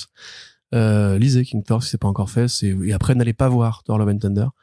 Donc, voilà, c'est plus ou moins une bonne nouvelle. En fait, c'est logique. C'est assez logique, effectivement. C'est comme s'il disait, on a repris, je sais pas moi, les droits de Dark Crystal ou de Willow pour en faire des BD. C'est effectivement ce que Dynamite fait généralement. Donc, voilà. Ok, très bien. Mais regardez le film si ça vous intéresse. Vous verrez ce que c'est que l'animation en rotoscopie. C'est vraiment très particulier. Ouais, ça a l'air assez intéressant. Allez, Corentin, on continue du côté de l'indé toujours. On a enfin une date de sortie pour la série Junkyard Joe de Geoff Johns et Gary Frank, qui avait été annoncée déjà à l'automne dernier, c'était il y a bien longtemps, et on en avait parlé déjà à l'époque dans le front page. Et donc l'avantage quand un podcast dure comme ça, c'est que voilà, on a un suivi, on a un narratif, et on peut donc se replonger dans le passé. Donc si vous écoutez le front page de novembre 2021, très certainement le 2/3, vous verrez qu'on en parlait déjà, c'est la preuve, tout est enregistré. Mais sinon, vous pouvez tout simplement, on va vous faire le petit topo. Voilà, donc Geoff Johns et Gary Frank, après avoir commis les atrocités que sont Street Jokers. Voilà. Non, Street Jokers, c'est Jason Fabok. Donc, mais c'est Doomsday Clock. En fait, sont partis en indépendant faire leur première d'ailleurs création, leur premier comics en creator owned à tous les deux, qui s'appelle Geiger, qui était grosso modo une aventure de Dr Phosphorus dans une ère post-apocalyptique. Et en fait, on apercevait dans le premier numéro de Geiger en fait que le héros en fait avait chez lui des comics Junkyard Joe, qui sont en fait des comics un peu de propagande militaire, on va dire, avec ce Junkyard Joe qui est en fait un soldat robot utilisé par l'armée américaine et qui est trop fort puisque du coup c'est un robot, donc il a pas besoin de manger, il a pas besoin de boire, il a pas besoin de faire pipi, il a pas besoin de cigarettes et de magazines porno pour s'occuper entre deux missions. Donc quelque part, on fait pas mal d'économies avec tout ça. Vrais soldats qui ont besoin de magazines porno, sinon ils vont pas combattre. C'est pour ça qu'ils avaient des pin-up aussi peints sur leurs avions. Hein. C'est vrai. Faut pas... Et les BD de Hollywood. Exactement. Donc la série Junkyard Joe en fait c'est une forme un peu de mise en abîme de cette BD qui est présente dans la BD, puisque on te disait que c'était écrit par un certain auteur qui se fait appeler Murray, et en fait dans la série Junkyard Joe on va rencontrer ce soldat qui a combattu pendant la guerre du Vietnam et qui va être confronté en fait avec ce Junkyard Joe, donc ce soldat robot, sachant que bien entendu il ne sait pas au départ que c'est un robot. On a des premières planches qui sont parues, qui ont été publiées et qui montrent vraiment en fait une scène d'embuscade en fait de soldats américains par l'armée vietnamienne, et en fait justement ce soldat qui est nouveau, qui parle pas et dont au début ils se disent ouais mais il vient d'où celui-là, on sait pas qui c'est, en fait qui encaisse les balles, qui encaisse une grenade et puis qui est toujours là et qui va sûrement les sauver. Alors est-ce que ce sera un truc pro-armée? Je pense pas. Enfin, j'ai pas l'impression que John ça va soutenir des assauts de vétérans. Ouais, justement, c'est pour ça, parce qu'en fait, ils font une édition couleur et une édition noir et blanc dont tous les bénéfices seront reversés à deux associations d'aide pour les vétérans, puisque en fait, les grands-parents de Geoff Johns et Gary Frank ont combattu pour l'armée américaine, donc ils font une opération caritative. Et en plus, c'est que tous les pour chaque vente de l'édition régulière, il y a $2 qui vont aussi pour des associations, donc c'est très très caritatif. Mais je me demande si dans le message, du coup, ça va pas être une forme de critique forcément de l'impérialisme américain ou de l'armée américaine, puisque de faire un truc sur la guerre du Vietnam. Voilà. D'autant plus que la guerre du Vietnam, c'est quand même celle qui est généralement la plus décriée parmi toutes celles que le gouvernement américain a pu mener. Et c'est la première qu'ils ont perdue de leur histoire aussi. Ce qui fait qu'elle laisse généralement un très mauvais souvenir. Oui. Il y a pas mal de BD qui traitent de ça. D'ailleurs, vous avez The Other Side de Jason Aaron et de l'innommable Cameron Stewart. Vous avez beaucoup de travail de Garcinis sur le sujet, dont Fury Max, par exemple, extraordinairement dessiné. Même Punisher. L'innommable Goran Parloff. Punisher, oui, laquelle? Il y en a plein. Platoon, ouais, mais alors, qui s'inscrit déjà dans un narratif aussi, parce que c'est un bout de Punisher Max, avec Punisher Platoon, et bientôt qui fera Get Fury, qui sera la jonction entre les deux. Donc effectivement, même lui d'ailleurs n'arrive pas à trouver le positif dans cette guerre, alors généralement Garcinis arrive à trouver le positif dans toutes les guerres. Pour lui, c'est tant qu'il y a de la camaraderie, tout va bien. Et d'ailleurs, il y avait une réplique de Nick Fury dans Fury Max justement qui disait au départ on était parti pour combattre les nazis, puis après on nous a dit les communistes sont les nouveaux nazis, et du coup après on était dans des pays qui ne nous regardaient pas en fait pour empêcher des révolutions prolétariennes de gens qui voulaient juste être libérés des vilains patrons et des vilains bourgeois qui les oppressaient. Donc effectivement, la guerre du Vietnam est un sujet qui généralement ne met pas l'armée en avant. C'est bien normal. Enfin, qui est pas l'armée américaine en avant, donc c'est plutôt cool de voir Jones aller sur ce terrain-là, parce que ça fait quand même longtemps qu'il a pas fait de l'historique ou du réel, entre guillemets, même ça fait super longtemps, en fait. C'est pas un contexte totalement fictionnel comme Geiger, où on sentait les inspirations très empruntées, Mad Max, Hokuto no Ken, ce que tu veux, enfin, c'est toujours le même territoire pourri, vide, qui ressemble au Grand Canyon, quoi. Le Wasteland, voilà, ce qui est artistiquement, je trouve ça vraiment tellement inintéressant comme concept. Avec le temps, tu te dis, bon, on peut aller plus loin que juste une plage de désert vide, quoi. Bref, donc moi j'avoue j'ai pas du tout aimé Geiger. Qui arrivera d'ailleurs en septembre prochain chez Urban Comics pour la vous VF. n'êtes pas obligé de, mais vous faites ce que vous voulez.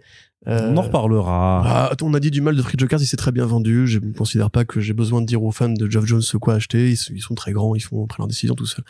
En revanche, on sait que c'est aussi un projet qui s'inscrit dans une dynamique plus large, puisque en septembre il y avait l'annonce, enfin ce dernier, l'annonce de Geiger 80 Page Giant 1, qui justement devait faire la promo de nouvelles séries éditées chez Mad Ghost, donc le sous-label de Geoff Jones.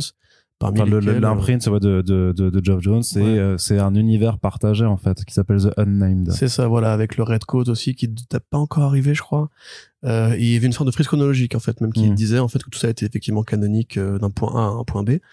Bon, pour connecter la guerre du Vietnam au futur post-apocalyptique, post-Trump de Geiger, c'est compliqué. En fait, oui, mais c'est une fausse connexion. C'est parce qu'en fait, la connexion, c'est le personnage réel qui a inspiré ensuite des comics que le héros se retrouve à lire. C'est un peu comme c'est un peu comme dans Watchmen en fait, avec les BD de Pirate machin dont tu retrouves l'histoire à un moment. Du Black Writer. Ouais, du Black Writer, voilà, mais qui se retrouve d'être l'histoire dans l'histoire. Oui, bien sûr. Mais moi, justement, cette idée-là m'intéresse, le côté mise en abîme de la fiction. Et vu que Geoff Jones a fait Doomsday Clock, qui est un peu le nouveau Watchmen, quelque part, il y a forcément une filiation assez naturelle. Évidemment, Arnaud, c'est le nouveau Watchmen. C'est un génie. C'est le nouveau Watchmen, ouais. Donc, cool, tant mieux, j'ai hâte de lire ça et j'espère qu'un jour je me remettrai à aimer Geoff Jones. Très bien, parce que je ne le déteste pas au jeu de il fait rien de bien depuis très longtemps. C'est sûr, il a un peu perdu son mojo, mais on espère qu'il va le retrouver. Corentin, tu aimes bien Christopher Cantwell? Ah oui.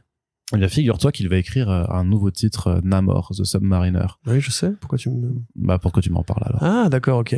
Eh bien, Namor, The Submariner, effectivement, il va avoir droit à une nouvelle série par Cantwell qui, on va dire, pose un contexte très différent justement de son exploitation habituelle en comics Marvel, c'est-à-dire que c'est très loin dans le futur, après un événement que certains appellent l'effondrement, et la fonte des glaces polaires, la montée des eaux et le fait que la Terre est rendue inhabitable pour une majorité de la population humaine. Donc l'action se situe en 2024, hein, faut être précis. Voilà.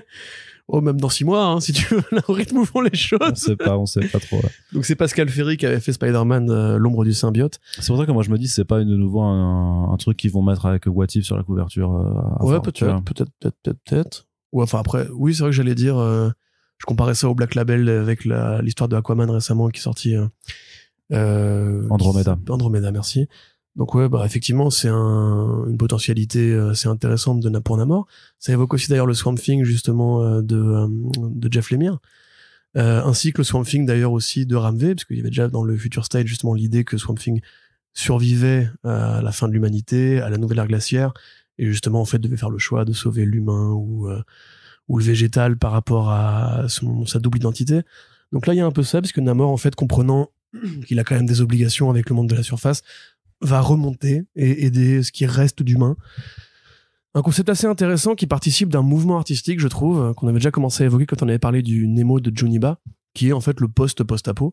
C'est-à-dire qu'on a compris en fait qu'on n'allait pas échapper à l'apocalypse. Je suis désolé, hein, faut faire une raison maintenant, qu'elle arrivera, qu'elle soit climatique ou militaire ou qu'elle vienne de Poutine ou de Xi Jinping, ce que vous voulez, ou bien peut-être qu'elle sera provoquée par le wokisme, hein, tu sais pas. Oui, ou de la conséquence des gouvernements, des peuples qui se déchirent entre eux sur des questions nationalistes idiotes, etc. Bref, ça finira par arriver, et donc plutôt que d'essayer maintenant de penser nos plaies du moment, on fait plus du cyberpunk, on fait plus du pré-apocalypse, on va essayer d'imaginer comment est-ce qu'on pourrait écrire des histoires en admettant l'idée qu'en fait c'est déjà fini.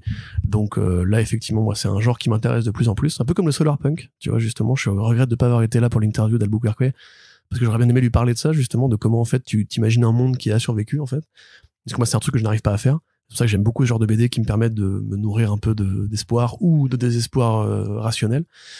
Et Namor, ça fait longtemps qu'on l'a pas vu en plus. C'est un personnage qui est très pertinent par rapport justement à ce duel entre la surface, donc le monde des hommes qui pourrit la Terre depuis longtemps, et comme dans Aquaman, hein, avec Ocean Master, un personnage qui incarne les océans, donc la majorité de la surface du globe, qui est victime des saloperies humaines et qui décide de fight back en fait, donc de contre-attaquer. Je sais pas pourquoi je le dis en anglais. Donc ouais, c'est un concept vraiment super intéressant. Cantwell, il est très bon, je trouve, et vraiment de mieux en mieux. Il y a limite son Doctor Doom qui est pour moi une bonne lecture, hein, qui est un peu plus bordélique. Là justement sur un projet plus resserré avec un thème, parce qu'on sait qu'il est très en colère aussi. Cantwell, il le dit en interview, il dit je fais de l'absurde pour pas en fait hurler dans les BD. Donc là évidemment ça doit forcément l'intéresser de parler d'écologie, comme il parlait déjà de capitalisme dans Everything. Je suis content, Pascal Ferry, bon artiste, quelques petits défauts sur les planches de l'ombre du symbiote, mais c'était globalement assez joli. Donc voilà. Plutôt sympa. Hein. Je suis content. Je suis vraiment juste, je me demande juste si ça rentre vraiment pas dans leur ligne de what if machin, ou s'ils vont continuer de publier de ce genre de récits, mais sans les labelliser autrement, et qui donnera toujours cette impression que Marvel en fait fait pas de projet plus d'auteur, alors que a priori c'est quand même un petit peu le cas, ce qui est un peu dommage. Ouais. Quoi. Mais les exemples ne me manquent pas. Beta Ray Bill, encore une fois. Bien sûr. Moi, je pense qu'il faudrait juste créer un Marvel Knights, filer un éditeur talentueux les clés, et voilà. Donc pas Nick Mendez, effectivement, ouais, un très bon exemple. Et le Iron Samurai qui arrive bientôt là. Il est sorti. Il est sorti. Ouais. Il est sorti là il y a 2 semaines même déjà, je crois. Ah ouais. J'avais fait juste l'article de l'annonce, je crois, enfin de la preview, je crois. Donc. C'est ça. Ok, bah voilà, en tout cas il y a des bonnes choses chez Marvel encore, et ce projet-là on espère qu'il sera bien. Voilà, on espère qu'il fera partie de cette catégorie. Et enfin, pour terminer la partie comics, ou plus ou moins comics, mais un petit peu comics quand même, Corentin, tu aimes Christina Ricci? Oui, j'ai grandi avec Christina Ricci. Ah ouais? Vous étiez dans le même foyer? Exactement, on allait en classe ensemble, on prenait le bus. Ça. Il y avait déjà un grand front à l'époque. D'accord. Non, Christina Ricci, oui, effectivement, voilà, c'est la famille Adams, c'est Casper. Une actrice de l'enfance de beaucoup de gens, j'imagine, qui va interpréter Harley Quinn dans un nouveau podcast narratif, donc similaire à Batman Unburied, et pas à Audio Adventure, c'est pas HBO Max, mais Spotify. Ouais, c'est Spotify, là. Voilà, donc on sait qu'ils ont signé pour 7 projets. Je crois que c'était 7, non, je crois que c'était 9 en tout. 9 projets, ouais, donc là c'est le 2e de ces 9 projets. Et comme par hasard, on est quand même sur du Badverse. Ben, c'est comme pour Urban Comics tout à l'heure, en fait, c'est Harley Quinn devient aussi la 2e grosse priorité de Warner Bros. Ça fait longtemps qu'elle ne la devient plus, mais qu'elle l'est, quoi. Ouais, mais tu vois, là, t'as la série animée Harley Quinn, elle sera a priori dans Joker 2, il y a Birds of Prey qui existe quelque part dans l'univers DC, t'as effectivement beaucoup de BD sur elle, et là, elle a un podcast à elle, enfin, il y a 2 projets Black Label quand même sur elle. Donc là, on commence vraiment à arriver aussi à une petite saturation personnelle, parce que là, c'est encore une fois les origines qui vont être détournées. C'est-à-dire que les origines ne vont pas être Harley Quinn tombe amoureuse du Joker et se convertit, enfin en tombant dans sa folie à lui, se convertit à ses us et coutumes, devient une super méchante, etc., etc., etc. Là, c'est plus Harley Quinn justement n'est pas, enfin Harley Quinzel n'est pas sensible au charme du Joker, mais il tisse une sorte de relation d'ego, et c'est elle qui va le manipuler pour faire appel à ses contacts dans le milieu du crime afin de probablement braquer une banque ou réaliser un méfait qui lui permettra à elle de gagner de l'argent pour payer les traites médicales de son papa. Voilà, donc un scénario à la fois original et très déjà vu. Oui, parce qu'en plus, la maladie de ses parents, ça a déjà été abordé aussi parfois, je crois, dans des BD. Dans la série animée, il n'y a pas un truc je suis pas sûr, je sais plus, bref. Ça me dit quelque chose, en fait, son papa malade. Non, mais tu vois, le côté, voilà, je fais commettre un crime pour payer les factures de machin, enfin, c'est les personnages de Tekken, tu vois. Bandit au grand cœur, quoi. Donc, bref. Au niveau du casting, on a quand même une belle distribution, parce que t'as Billy Magnussen qui jouera le Joker. Donc voilà, c'est un acteur très connu de production HBO qui a joué dans le dernier James Bond, et Justin Hartley qui a déjà pareil un CV de doublage assez intéressant. Il joue Superman dans Injustice 1 et 2, je crois, ou peut-être juste Injustice 2, et qui est le rôle principal de la série This Is Us, qui va jouer Batman, qui sera évidemment présent pour incarcérer le Joker et leur courir après ensuite. Donc c'est pas dans le même univers que Batman Autopsy s'ils changent le doubleur. Non, bah je pense pas qu'ils veulent faire un univers partagé de podcast par contre. C'est un peu con quand même. Tout n'est pas univers partagé quoi. Après peut-être qu'on aura une VF en France où on reprendra les mêmes comédiens. Il y a Harley dans Autopsy ? Non. Ok. Bref, donc voilà, c'est pas David Goyer qui le fait celui-ci. C'est un certain Eli Horowitz. Qui est un réalisateur de séries télé et cinéma indépendant, et qui sera secondé par ses 2 scénaristes habituels. Je connais pas trop son travail, j'avoue, donc on verra bien ce que ça donne. Christina Ricci, ça reste quand même une actrice assez connue, qui effectivement voilà a fait des grands films comme Speed Racer par exemple, qui avait encore un petit rôle jusqu'à récemment dans Matrix Résurrection. Mais je dis pas que je l'aime bien, c'est un grand film, c'est un fait, tu vois, c'est... Speed Racer, c'est un grand film. Ah bah oui, visuellement, au niveau de ce qu'il raconte, enfin le film des Wachowski, c'est... Non mais en fait je peux pas te le défendre. Le problème c'est que j'aime pas ce film. Par contre je sais que il est important. J'ai lu des grands articles sur le sujet. Pourquoi il a vraiment changé un truc dans l'image de synthèse et tout. Bref. Okay. Donc tout ça pour dire que voilà, Christina Ricci on l'aime bien. On aime bien Magnussen aussi. On aime bien Harley Quinn, on aime bien Joker, on aime bien Batman. On aime bien les podcasts narratifs. On espère qu'il y aura une VF. Bah sûrement ouais. Voilà, parce que c'était un peu leur politique justement sur le premier. J'ai envie de dire que voilà, s'il y a encore moyen de placer des potes, Douglas Attal, si tu nous écoutes, si t'as des infos, n'hésite pas. Yes, on suivra ce développement avec attention, mais a priori, de toute façon, on sait très bien que Batman Autopsy, ça a très bien marché. C'est pour ça qu'ils ont lancé une saison 2. Ils ont déjà annoncé qu'il y aurait une saison 2. Donc, sur laquelle on imagine que pour la VF, de toute façon, Douglas Attal a été renouvelé effectivement avec son casting vocal. Et vu que ça marche, et bien forcément, on embraye sur les autres projets, sachant que voilà, il y en a un total de 9 qui avait été annoncé. Donc, c'est quand même pas mal. Si vous aimez écouter des podcasts nardistes, sachant que je trouve que l'expérience avec Autopsy, c'était plutôt concluant. En fait, moi, je n'avais jamais fait. Et ma foi, c'était plutôt agréable en fait. Moi, j'en ai déjà fait. J'ai écouté le gars de Vie magnifique de France Culture avec Sofiane, avec Fianso, qui était sympa. Mais plein en fait. J'en écoute assez régulièrement, même des livres audio. Ce qui serait pas mais Batman, je suis pas encore mis parce qu'il faut que je trouve. Et là, avec le boulot, j'ai pas le temps, mais faut que je trouve vraiment une après-midi où je peux geeker et écouter ça sans. Ça demande un peu d'attention quand même. Hein. Non, moi, je joue à des jeux de gestion, hein, tu vois. Mon attention est très concentrée sur ce que j'écoute en général. Ouais. Non, mais peut-être qu'il serait temps de lancer First Print, le podcast narratif aussi. Bah oui, tu veux raconter des histoires parce qu'il faut les écrire quand même, Arnaud. Mais on se met en scène. On met en scène nos propres personnages. Et on parle tout le temps comme ça. Propose-moi un script et on discute. T'es prêt? On discute. C'est l'histoire. Je sais pas, non, parce qu'en fait, faut pas, il y a pas de narrateur, en fait, en général. De toute façon, c'est raconté directement par les actions des personnages. En plus, on commente tout ce qu'on fait, donc ouais, faudrait pas, mais après, tu pourrais commenter nos actions en façon un petit peu hommage aux comics du Silver Age, tu sais, où les personnes font l'action. Avec des bulles de pensée. Que le récitatif dit déjà ce qu'ils sont en train de faire, et en plus, ils le pensent aussi, quoi. C'est pas bête, ça. Ça, c'est incroyable. Donc, par exemple, le personnage ouvre la porte, il y a marqué, et à ce moment-là, il ouvre la porte, et le mec pense, je suis en train d'ouvrir la porte. Et je trouve ça assez génial. Et dans les podcasts, entre guillemets, les feuilletons radio de l'époque, ils faisaient ça aussi. T'as le narrateur qui dit, et là, Batman, rentre dans le bureau. Et là, t'as la porte qui fait, oui! Et t'as un mec qui vraiment fait le bruitage dans le studio. Oh, je suis rentré dans le bureau, ouais. Je suis rentré dans le bureau, dis donc. La porte a fait du bruit. Voilà, si vous êtes intéressé par ce projet, n'hésitez pas à vous manifester dans les commentaires. C'est ça, voilà. Dites-le au bout de une personne qui aura envie, on le fera. Voilà. Histoire de pas mettre la barre trop. Nous sommes à la hauteur de nos exigences, c'est-à-dire très bas. Allez, Corentin, on continue, mais cette fois-ci, on passe du côté des adaptations. Les adaptations des comics en la película, si, señor. Pardon, adaptaciones. Donc, ça te fait rire de parler faussement espagnol? Il est content. J'ai toujours été très mauvais en espagnol. Moi, j'étais allé juste parce que j'écoutais Escapé et que je voulais aller à Barcelone. Bon, si on a des auditeurs de descendance espagnole, on s'excuse pour Arnaud. Je m'excuse pour Arnaud. J'étais vraiment fan. S'excuse pas lui. Lo siento. J'étais vraiment fan de Escapé, donc franchement, voilà. Allez. Tu connais? Enchaîne. Ouais, mais dis-moi, tu connais ou pas? Je connais pas. Ah, tu connais pas? Ok, je te ferai un peu de culture musicale espagnole, alors. On est du côté de, Heroes del Silencio aussi, c'est incroyable.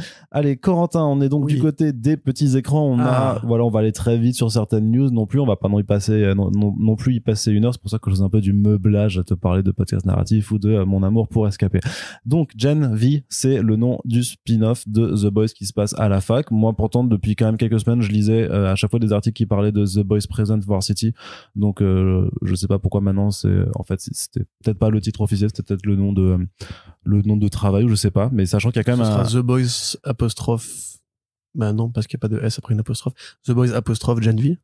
Ouais, non, mais je sais pas, mais du coup, non, il y avait un truc avec Varsity, je sais pas pourquoi c'était, en fait, c'est pas ça, donc c'est Gen V, mais après, c'est Gen V, ça peut être Gen Varsity, ça peut être Gen V pour le Compound V, forcément, oui. Puisque c'est... Et la Gen Z qui est, les gens qui viennent après les millennials et qui font des vidéos TikTok. Voilà, donc, vous allez mourir en premier. Pardon, continue. Bah voilà, on n'en sait pas grand chose de plus, mais j'avais juste envie de dire que c'est bon, on peut arrêter de dire le spin-off estudiantin de The Boys et qu'on peut parler de Gen V maintenant, quoi. Tu peux arrêter. Je peux arrêter. Ça va te manquer? Un petit peu quand même. Non, mais j'adore ce mot. Parce que dans un mot contre triple au Scrabble, il est assez incroyable. C'est beaucoup de lettres quand même, estudiantin. Ouais, c'est pour ça. Et valétudinaire. Place-le en conversation, tu verras. Tu passes pour un mec super futé. Lequel? Valétudinaire. Ah oui, c'est beau. Ça veut dire Kakoshim. Ou aigre-temps, comme tu veux. Enfin bref. Bref, c'est quelqu'un qui déprime un peu. Donc, qu'est-ce que je voulais dire? Cherche, tu googles le, tu vois. Je te crois, mais je te Merci Caméra Café. Je te fais entièrement confiance. Donc, on reprend. Oui, tu vas être content parce que dans la vidéo, donc, il y a les principaux acteurs et actrices qui, justement, livrent un léger petit semblant de ce qu'on peut espérer. Ils disent, c'est du gore, c'est du sale, il y a des hormones, ce qui veut dire du cul. Et voilà. Et donc, Arnaud, toi qui avais anticipé le fait qu'une série sur des jeunes, forcément, aurait des histoires d'amour de sexe, mais je t'avais pas dit le contraire. T'es jamais allé à la fac. Bah, alors si, techniquement, mais c'est pas une fac américaine avec des campus où ça baise, on fait les soirées de fraternité, Mais il etc. n'y a pas besoin tu de vois. campus pour baiser. Moi, c'était à une fac la de lettres, en fait, et j'étais déjà en couple à ce moment-là, donc... Donc, t'inquiète pas que ça baisait en dehors de ton couple. J'ai toujours été en couple à la fac, en fait. Ouais, mais du coup, non, mais je te Et dis. du coup, je baisais, techniquement. Oui, Tu vois, mais. mais avec une seule personne et qui était pas dans la fac que moi. D'accord, ouais. Voilà. T'es en fac de droit. Mais voilà, il Ma vie est passionnante, Arnaud. n'y a pas besoin de campus américain. Mais Arnaud, tu veux nous raconter ta vie? Absolument pas. Alors Oh, on est encore dans 3 semaines dans ce cas. Oui, avec Ilsa Lalouve, etc. Donc, des SS, la Louve des SS. Oui, c'est vrai. Déjà, Arnaud avait anticipé l'état de la France moderne. La fameuse. Donc, voilà. Donc, effectivement, ce sera donc aussi crado que ce qu'on peut espérer. Les acteurs ont dit c'est demented as fuck, etc. Enfin, je pense Ouais, que- bah après ça, c'est le discours un peu. Mais nous a- franchement, la saison 3 de The Boys que je commence enfin à rattraper, et quand même, elle tient ses promesses. Pas au niveau forcément de Hérogasme ou quoi, mais Ouais, bah voilà, non, mais parce que Hérogasme aussi, on a dit, oh, on a démentiel, et au final, bon, c'était pas ça non plus. Mais The Boys fait par un taré irlandais alcoolo qui en a rien à foutre des super-héros, qui veut leur cracher dessus. La série télé, c'est une production américaine de série télé très grand public. Non, mais voilà, dans ce cas, c'est de dire, quand ils disent que ça va être Demented, c'est ce que ça va être on va voir des nichons comme dans American Pie, genre, wow, big deal, incroyable. J'avais oublié l'existence de cette saga. Bah ouais. American Pie. Mon Dieu. Non, mais est-ce que ça va être ça leur niveau de subversif, ou est-ce que ça va être un peu plus vénère quand même, ce que je veux dire? Non, C'est- je pense que ce sera c'est juste son- American Pie avec du gore en plus, bon, ok, big, ouais, pourquoi pas. Mais après, moi, Non, je pense que ce sera un peu cruel, mais ce sera Oui, pas, voilà, ce sera ça- pas le Garcenis. non, ce sera, c'est- mais ça sera sûrement sympa. Déjà, il est pas consultant sur les séries The Boys, donc. Ah ouais? Non? Mais pourtant, il était sur Diabolical, donc. Bah oui, pour celle-ci, parce que justement, tu peux aller plus loin en cartoon. Mais tel quel, la série là, il a pas été crédité sur IMDb. Il y a écrit Created by Garcenis C'est ton- et Based on Characters by Garcenis Ok, ouais. et Derek Robertson. C'était ton Derek Robertson. 17e tel quel du podcast, d'ailleurs. C'est vrai? Ouais. Tu les comptes depuis tout à l'heure? Ah, tu t'en fais beaucoup. Ok. Ouais. Ouais, moi je suis fatigué. Voilà. C'est pas grave. On continue. Merci. On continue. C'est le 12e. On continue de ce podcast Ouais. aussi. Ça, c'est le... Et encore en on va parler. Ça, c'est la 5e impro de ce podcast. Et c'est toujours un peu plus gênant à chaque fois. En fait. Bah, écoute, on est L'accent là. marseillais tout à l'heure. Bah oui, mais on est Bah oui, t'es bien, l'accent sponsorisé marseillais. par la gênance ici. Hein. De toute façon, on est là. De toute façon, on n'a pas de public. On fait donc, de l'humour cringe comme dans The Office.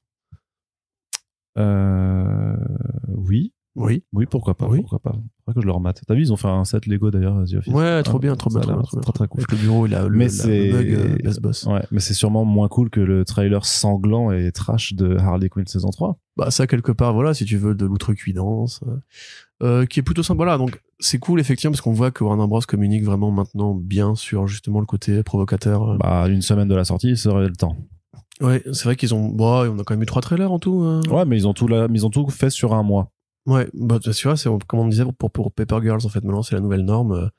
D'économiser de la com. Peut-être que c'est une transition post-Covid aussi, où justement tous les studios qui ont lâché de la thune pour de l'affichage et pour les trucs qui ont été décalés, maintenant en fait ils ont tous resserré les budgets. Et en fait vu que ça marche quand même, il y a pas de raison de pas faire comme ça en fait.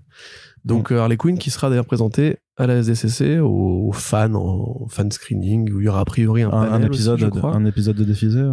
Donc ça a toujours l'air aussi bien, il y a des bons gags pour adultes. Voilà, donc c'est plutôt chouette. Il y a de la violence. Le Joker il revient, le couple Harley et Ivy qui sera évidemment plus chaotique que prévu parce qu'elles sont pas les mêmes personnalités, elles ont pas les mêmes aspirations, etc., etc. Il y a beaucoup de etc. dans ce podcast aussi. Mais ça j'arriverai jamais à m'en débarrasser, etc. Donc voilà, c'est chouette. Très bien. Bah, moi, j'ai hâte aussi. Ça démarre le 28 juillet sur HBO Max. On n'a toujours pas de date pour la VF sur Toonami, si ça suit bien ce qui a été fait sur les 2 premières saisons. Et puis, on vous rappelle qu'on a fait un podcast super cool sur les 2 premières saisons, justement, à écouter si jamais vous ne l'avez pas fait. Puis, bah, ça vous permettra de découvrir cette série. Et on termine aussi la partie animation, enfin, télévisée, mais avec de l'animation. Et pour du coup, et je vais même pas être ironique, une réelle bonne nouvelle pour Corentin, puisque, a priori, le créateur des Super Nana veut faire un reboot, mais en animation. Alors, même si celui de la CW en live action serait toujours en développement, là on s'en fout. Ce qui est important, c'est qu'a priori ça peut revenir en animation. Et Non, ça, c'est pas a priori, c'est fait. Il a signé. Enfin, il a signé, d'accord. Ok. Chez Hanna-Barbera Europe. Il revient pour retrouver l'ancien président, enfin le président actuel en fait, qui était déjà là à l'époque de la première série Tortue Super Nana. Tortue Ninja, Super Nana. Les Tortues Nana. Tortue Nana, spin-off, allez hop. Tortue Nana, les Super Ninja du coup, si tu veux. Voilà. Oui. Je sais pas. Tu sais, j'ai dit que j'étais fatigué. Ah, ouais. Donc effectivement aussi, il revient pas mal. Ouais. Ah, tu crois que je suis une sorte de machine qui répète les mêmes choses Est-ce systématiquement? que tu es un robot? C'est possible Est-ce comme que t'es un Junkyard Corentin, oh, hein. t'as vu, on fait les mêmes blagues. Donc Sam Register, qui est le président de Warner Bros Animation, de Cartoon Network et de Hanna-Barbera Animation, donc c'est le monsieur animation de chez Warner Bros, qui a dit, maintenant que justement le créateur Craig McCracken a quitté son emploi chez Netflix, parce qu'il avait été chez Netflix pour proposer différents projets de séries d'animation, et comme on le sait, Netflix et l'animation en ce moment, ça va très mal. Ils ont fermé leur département animation, ils ont licencié beaucoup de gens. Pourtant, ils ont racheté le studio qui a fait les films Lego. Oui, mais ça, justement, c'est peut-être pas l'animation au sens où l'entend Craig McCracken, j'imagine, parce qu'il a présenté beaucoup de projets originaux qui ont été refusés. Et là, récemment, avec les annulations en série de ces derniers mois, il a dit, allez, c'est bon, je me casse. Est-ce que quelqu'un veut bien m'engager? Et Register, il a dit, bah oui, viens, et on refait des Super Nana ensemble, sans Tortue Ninja. Donc ça va être trop bien. Et on dit reboot parce qu'en fait, il faut dire que c'est une nouvelle série et qu'elle aura probablement un point d'entrée qui sera chronologiquement fixé. Mais dans la matérialité des faits, ce sera plutôt la série de l'époque avec de nouveaux personnages, notamment de nouveaux vilains. Il a dit, il y aura des anciens vilains, des nouveaux vilains. Et pas beaucoup plus. Moi, j'espère que ça va reprendre le graphisme des Super Nana de l'époque.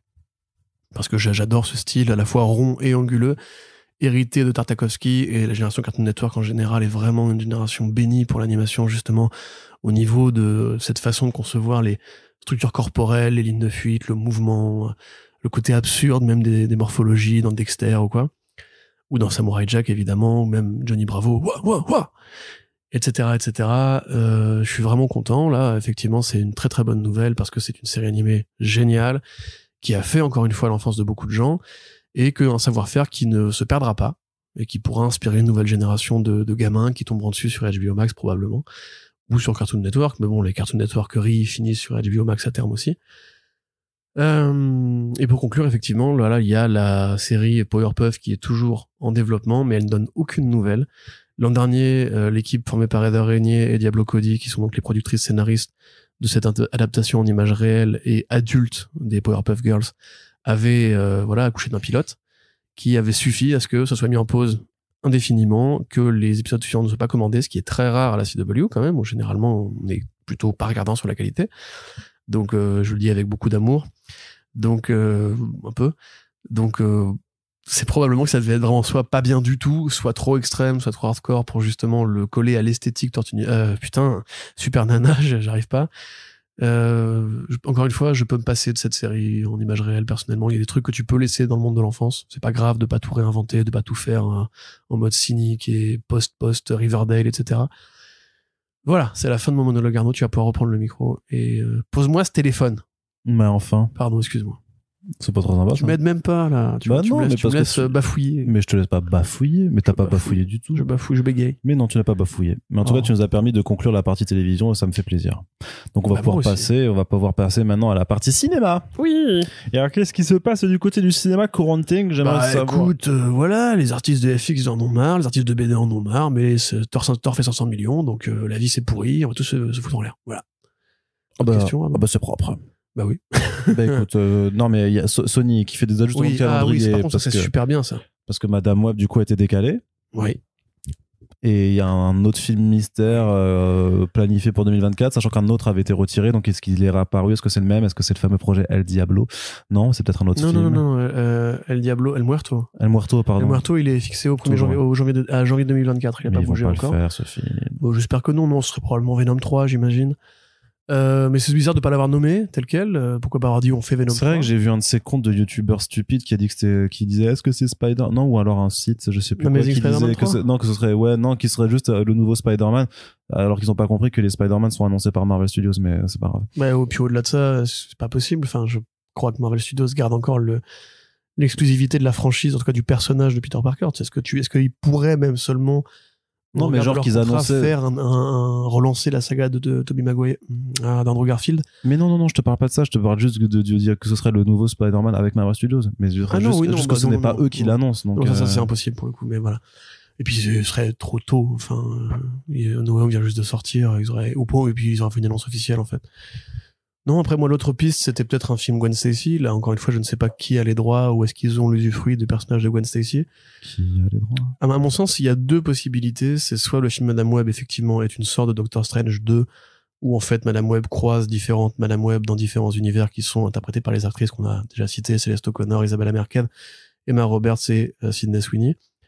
Et dans ce cas-là, voilà, ça correspondrait un peu à ce que fait Greta Gerwig sur le film Barbie, tu vois, un multivers de Madame Web, parce qu'elle peut normalement naviguer dans le multivers. Oui, je te dis pas que ça m'enjaille, mais vu le pédigré de ces actrices, etc. Soit on va plus aller vers un truc à la Spider-Verse, où en fait, d'autres personnages de l'univers Marvel, enfin de l'univers Spider-Man vont se greffer au projet. On sait qu'il y avait la réelle Olivia Wilde, qui devait être en discussion pour un film Spider-Woman. Sauf que Spider-Woman, est-ce que c'est Jessica Drew qui peut-être appartient plus à Marvel Studios qu'à Sony? Parce que bon, voilà. Ou est-ce que c'est Gwen Stacy qui s'appelle Spider-Woman dans Spider-Verse? Est-ce que c'est Silk, a priori, qui sera fait en série télévisée plutôt? Normalement, ouais, enfin, mais... on devait avoir des infos, on en a toujours pas, donc ouais, c'est trop bizarre. Ça a pris la flotte aussi. Pareil, les séries sur lesquelles devait travailler lors des Miller, bref. Donc, moi, c'est à la fois aussi une envie personnelle. Je me dis, Gwen Stacy, c'est une jeune femme blonde qui va au lycée ou qui va à la fac. Sydney Sweeney, elle est connue pour être une jeune femme blonde qui joue une lycéenne dans une grande série HBO qui est très populaire en ce moment. On sait que Sony va souvent prendre les acteurs un peu cotés du moment ou des grands noms du cinéma pour vendre ses projets. Voilà, ça me paraîtrait pas idiot en fait d'imaginer que Gwen Sweeney finisse par voir le jour au cinéma, mais est-ce que Marvel Studios laissera faire ça? Est-ce qu'ils n'ont pas eux dans leur musette? Je pense pas, parce que franchement là c'est vraiment parti pour être MJ et Peter pendant toute la saga de Tom Holland. Enfin, je verrais assez mal comment Tom Holland d'un coup déciderait qu'en fait la meuf qui a oublié son identité, il se boirait, il peut aller baiser ailleurs, il y a pas de souci et tout. Donc à mon avis, non mais c'est vrai. Enfin. Non mais je le vois mal. En plus chez Marvel Studios c'est très rare ça, le côté le héros avec sa grande amoureuse qui va commencer à chercher une autre nana, etc.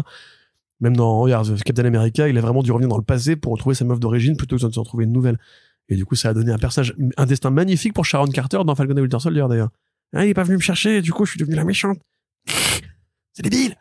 Bref, en même temps, il se tapait la nièce la petite fille de... Mais non, il se la tapait pas, on sait pas, il lui roulait un palo, c'est tout. Dans Winter Soldier, il se la tapait. Il roulait un palo.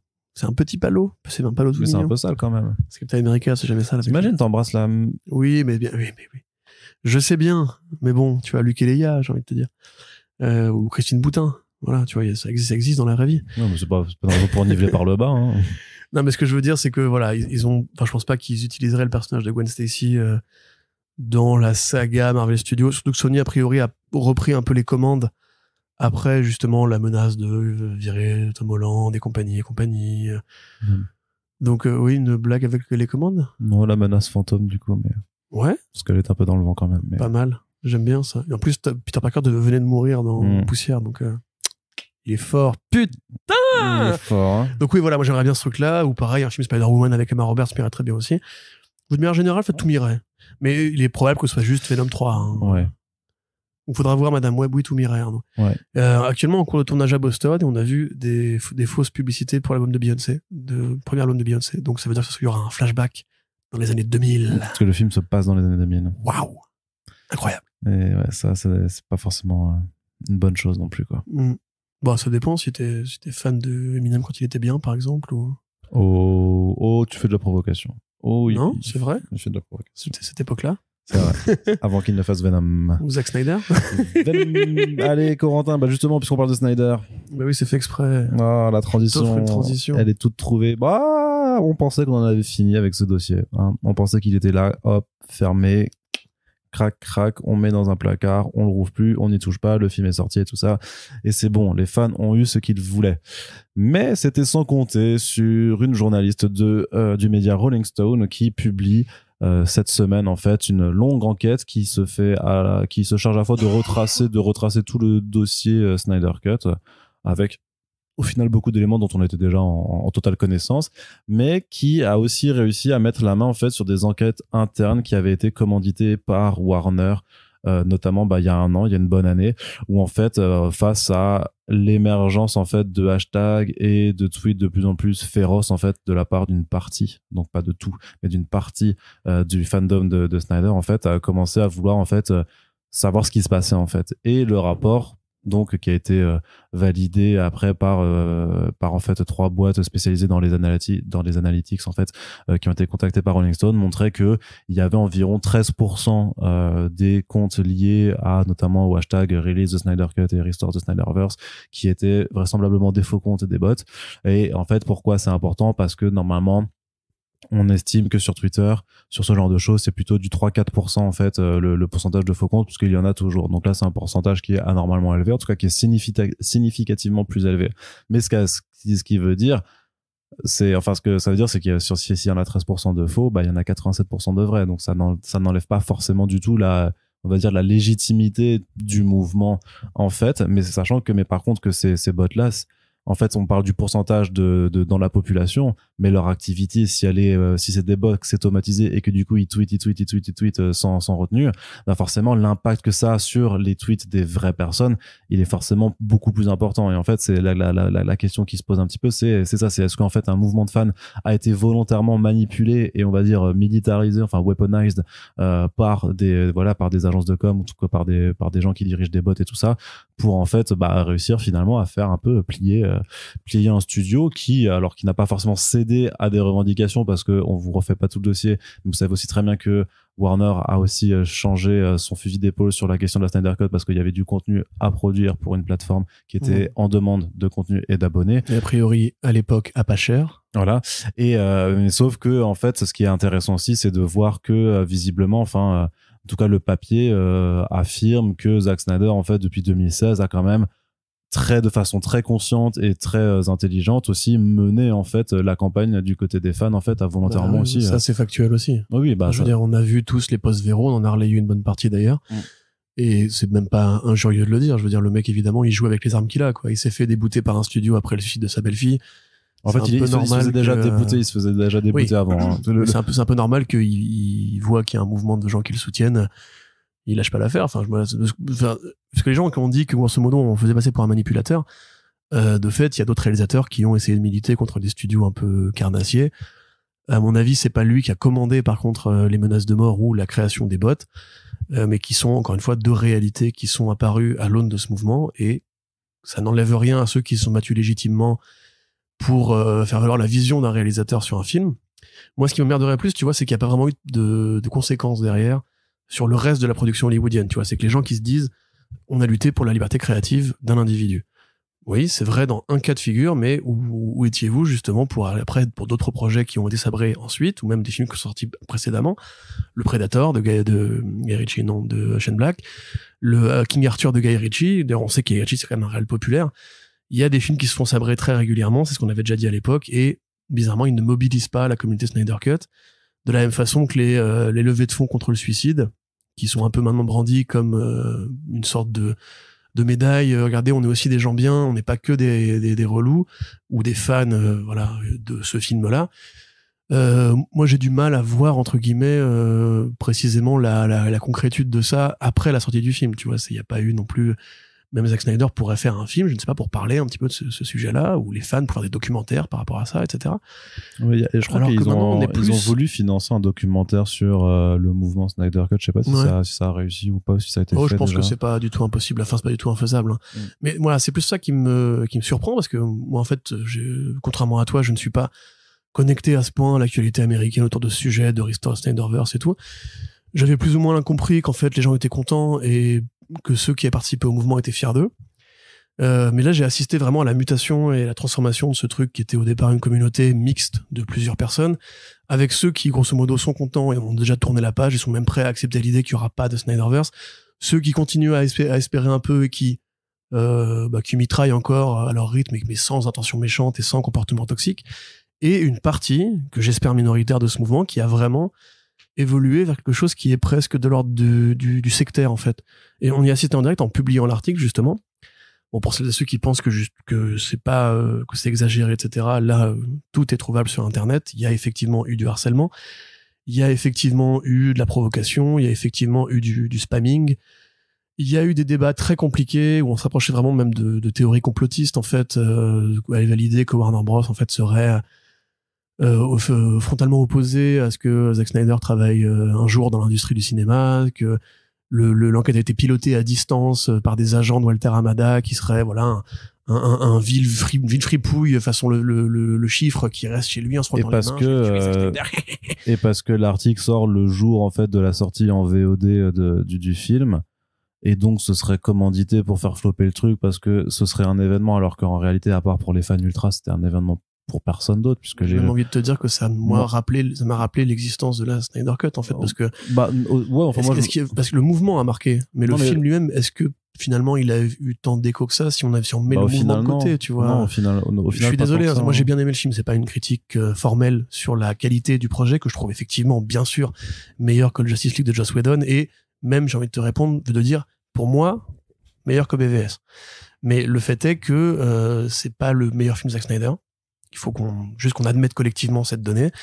C'est pas un film qui, quelque part, j'ai l'impression, à part pour les vrais gros fans qui ont eu ce moment de plaisir, justement, et cette générosité, parce que c'est un film qui est très long, qui est très dense, récemment, dans les films qui sont sortis au cinéma et qui ont marqué le grand public, enfin, qui sont sortis en général et qui ont marqué le grand public, j'ai l'impression qu'Endgame, par exemple, a fait plus parler de lui. Et c'est pas un parti pris pour Marvel Studios. Vous écoutez nos podcasts, vous savez que on a été très critique pour Moon Knight, pour Hawkeye. Attendez le podcast Love and Thunder, vous allez voir qu'on est carrément déprimé de voir le résultat final. Donc moi, je suis pas fan, je suis pas favorable à Marvel plus que DC. Je préfère que DC aille mieux parce que c'est le personnage que je préfère, par exemple. Même The Batman, je pense qu'il a plus marqué les gens, en fait.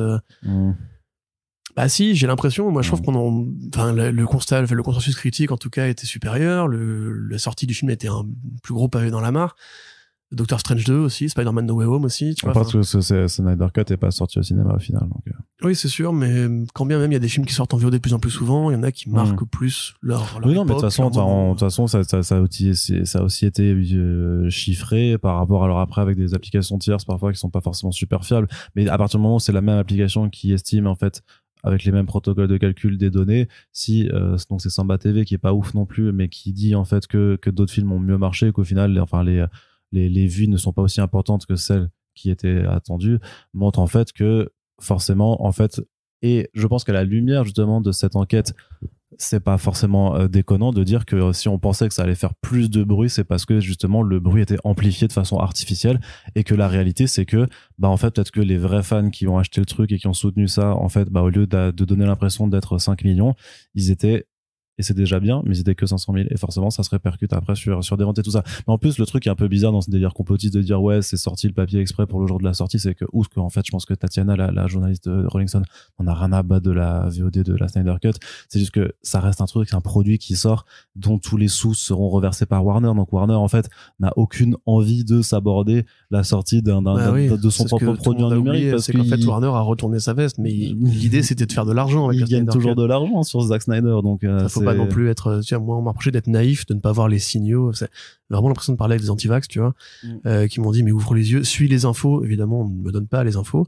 Aussi on m'a parlé beaucoup de Ray Fisher, bon, qui est un peu l'avocat de la défense principale. Alors Ray Fisher qui est vraiment, mais moi je peux plus en fait, ce type c'est un faux, non, mais je comprends total, en fait. Moi j'ai mis du temps à trancher en fait, parce qu'évidemment il a été particulièrement chahuté par Joss Whedon, et je pense que clairement c'est ça qui a pu amorcer son espèce de partage en couille, on va dire. Mais là actuellement j'ai l'impression que voilà, c'est vraiment lui le porte-parole officiel du mouvement Snyder Cut, pratiquement la légérie du mouvement Snyder Cut. Et d'ailleurs j'ai vraiment envie de poser la question, est-ce qu'il y a encore un mouvement Snyder Cut? Parce que là ce qu'on voit en fait c'est plus des gens qui cherchent, j'ai l'impression même en fait sur les barres de recherche Twitter ou Facebook, des gens qui parlent de la Snyder Cut ou qui parlent de n'importe quel film d'essai et qui vont les emmerder.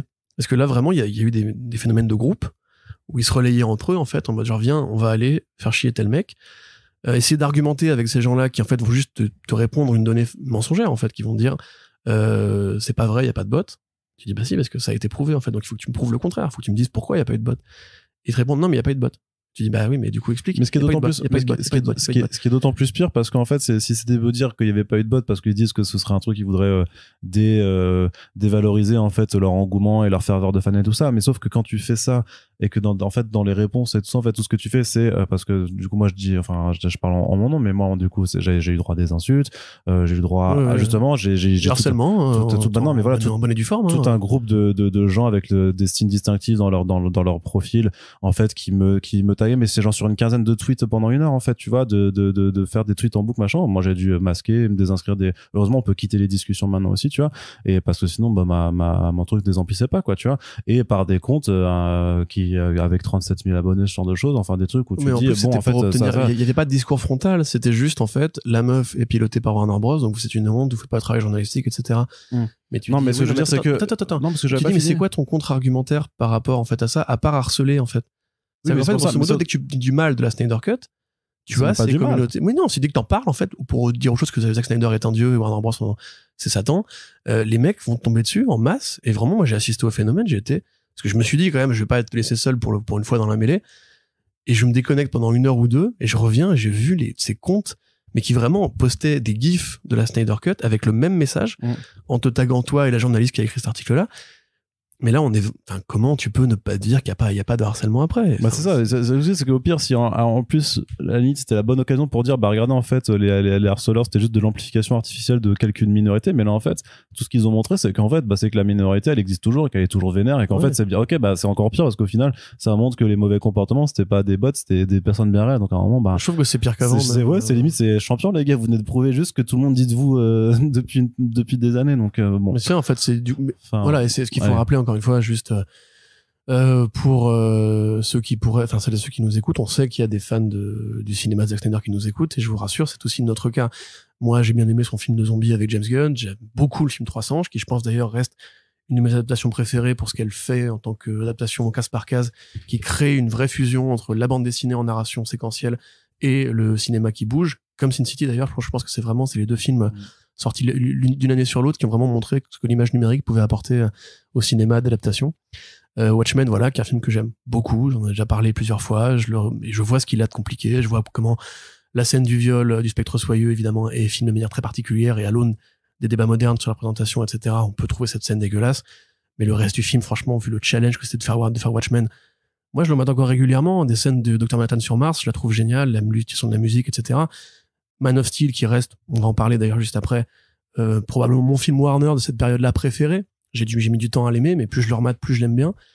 Et même plus je l'adore, en fait, je trouve qu'il a vraiment, en fait, une poésie qui m'avait échappé à l'époque, parce que j'avais en 3D et tout, et puis, on était sorti de la trilogie de Nolan, je savais pas ce que je voulais, mais je voulais pas ça. Finalement, après, avec le recul, je te dis, je trouve qu'il est vraiment, il est pas irréprochable, il y a des problèmes dedans, mais c'est vraiment son meilleur film pour moi chez DC.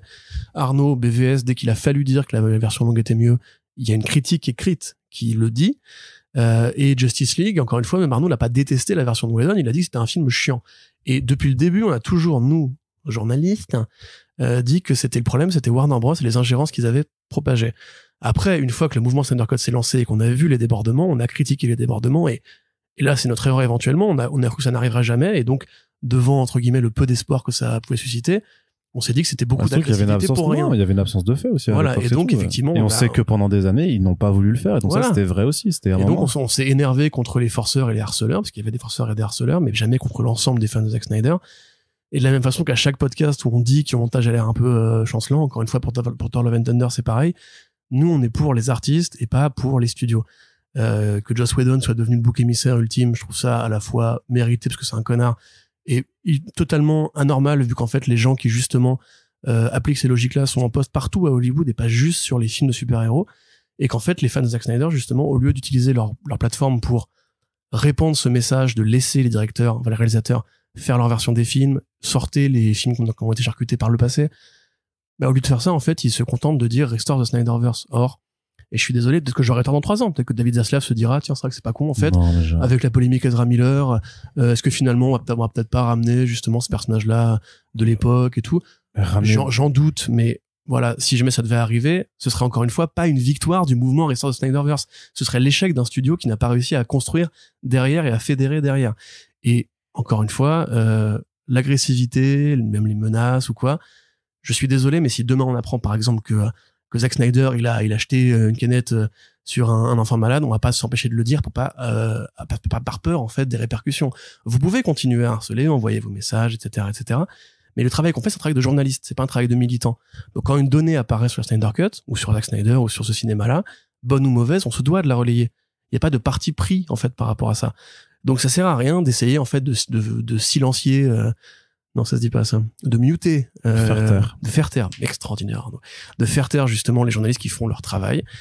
La réalité, elle est pas forcément conforme à ce que vous voulez. Vous pouvez en inventer une chez vous avec, vos théories du complot personnel, ça vous regarde, hein, tant mieux si ça vous aide à dormir la nuit. Par contre, voilà, si, encore une fois, je le redis, ça changera rien sur les articles que nous on écrira. Non. Tout simplement. C'est que vous avez l'air, c'est que ça donne une image encore plus fatigante d'une partie des gens, alors que vous, a priori, vous gâchez du temps sur votre vie. Alors qu'a priori, le but, c'est d'essayer de mieux se faire voir. Mais donc, voilà. Faut y mettre le fond et la forme. Puis il y a des meilleures croisades, en fait, à mener. Tu vois, si vous avez ce temps libre, en fait, je sais pas si vous avez remarqué, il fait un peu chaud en ce moment. Il y a les néofascistes au parti du pouvoir. Ta morale de gauchiste, là, ça suffit pas. Contre, on n'est pas là pour faire de la politique. Corentin, on va terminer quand même avec la grosse rumeur. Et justement, vu qu'on upload ce podcast juste avant que la SDCC ne démarre de l'autre côté de l'Atlantique, c'est Deadline qui rapporte ça. C'est pour ça qu'on s'est permis de le relayer, parce que c'était pas Doomcock ou Daniel RPK.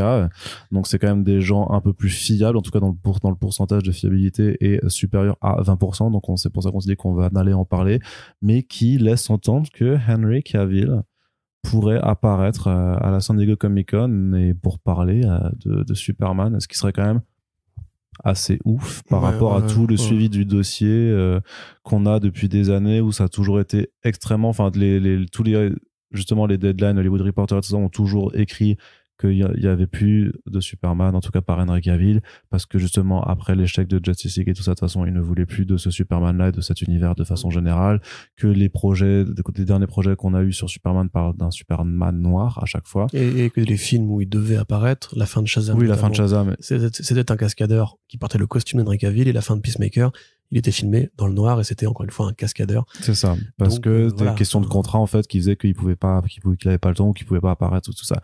Mais, bien entendu, ce qui était vrai à un moment donné peut changer, puisque les studios changent de décision, puisque Warner, c'est quand même un studio qui passe, entre différents propriétaires en l'espace de pas mal de moins de 5 ans. En moins de 5 ans, ils ont changé 2 fois de groupe, en fait, avec des gens qui, a priori, à leur tête, ont pas forcément les mêmes visions à la fois sur la stratégie de développement de marque et de produits et de contenu. Comme on dit, on sait que que David Zaslav, donc le nouveau dirigeant de Warner Bros. Discovery, veut revoir la façon dont l'entité DC Comics est gérée, notamment à travers des projets multimédia. Donc, l'un dans l'autre, effectivement, pourquoi Henry Cavill ne viendra-t-il pas à la SDCC pour dire je vais reprendre Superman dans un film d'animation. Ouais, on peut même imaginer une situation je sais pas moi j'y crois, franchement j'y crois. Flash, tu vois. Ouais, mais même pour ça moi j'y crois vraiment pas, mais en fait moi là je vais du coup profiter qu'on fait un podcast et pas un article pour quitter un peu ma zone de neutralité journalistique. Je serais quand même très content si ça arrivait.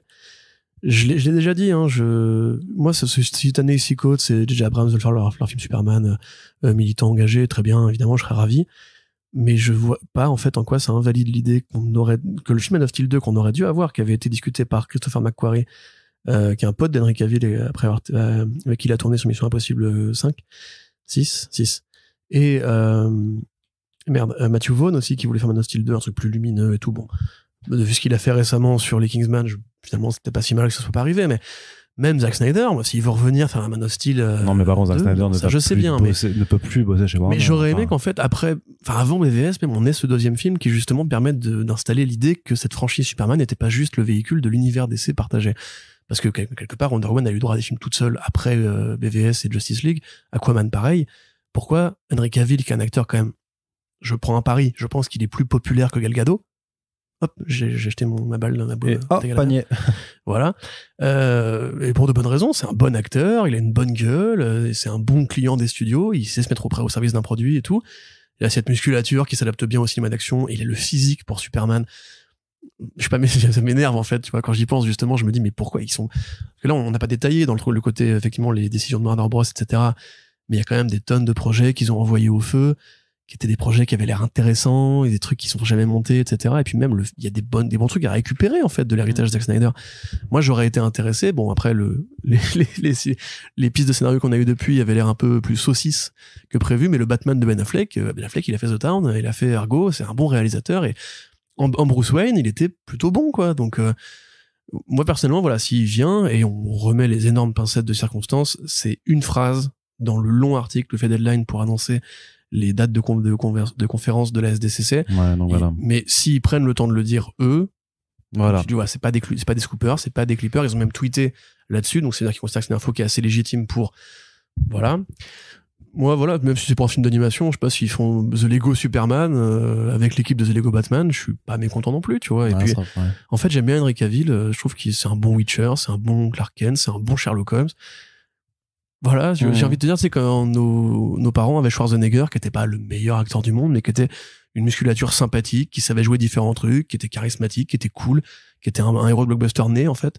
Et Henry Cavill, c'est ça, c'est ces nouveaux-là, c'est ces nouveaux Stallone et tout, qui en fait est très bon dans les blockbusters, et qui peut porter une franchise à lui tout seul avec ses gros bras, donc oui, mettez-le, même où vous voulez, en fait, j'en ai rien à foutre, je veux juste voir du Henry Cavill en général, moi. Ouais, bah ça t'en aura, parce que de toute façon il continue. Voilà, Black Adam 2, le combat Dwayne Johnson et Henry Cavill que Johnson voulait faire à la base quand même, rappelle-toi. C'est vrai qu'il y a ça aussi, ouais. Tu vois, en plus on considère que le film est plus ou moins hors du canon.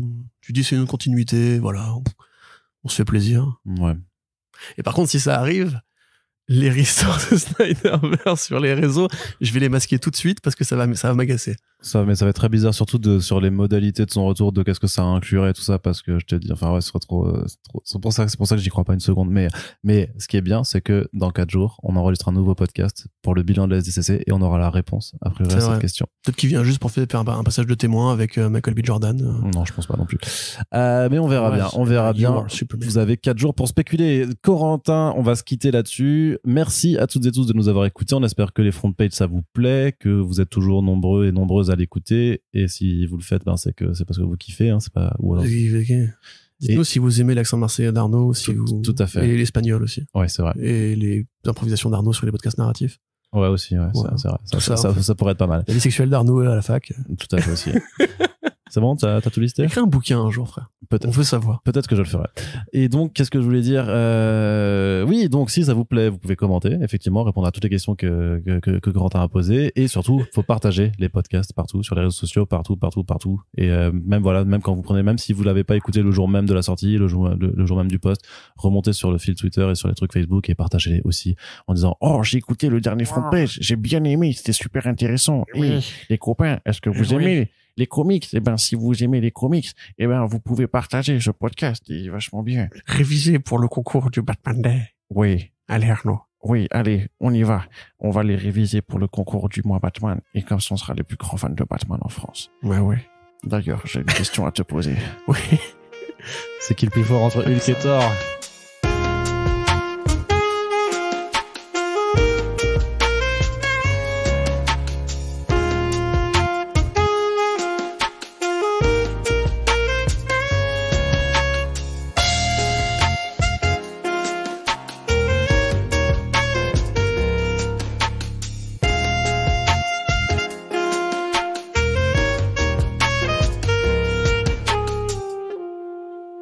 Putain, c'est Hulk!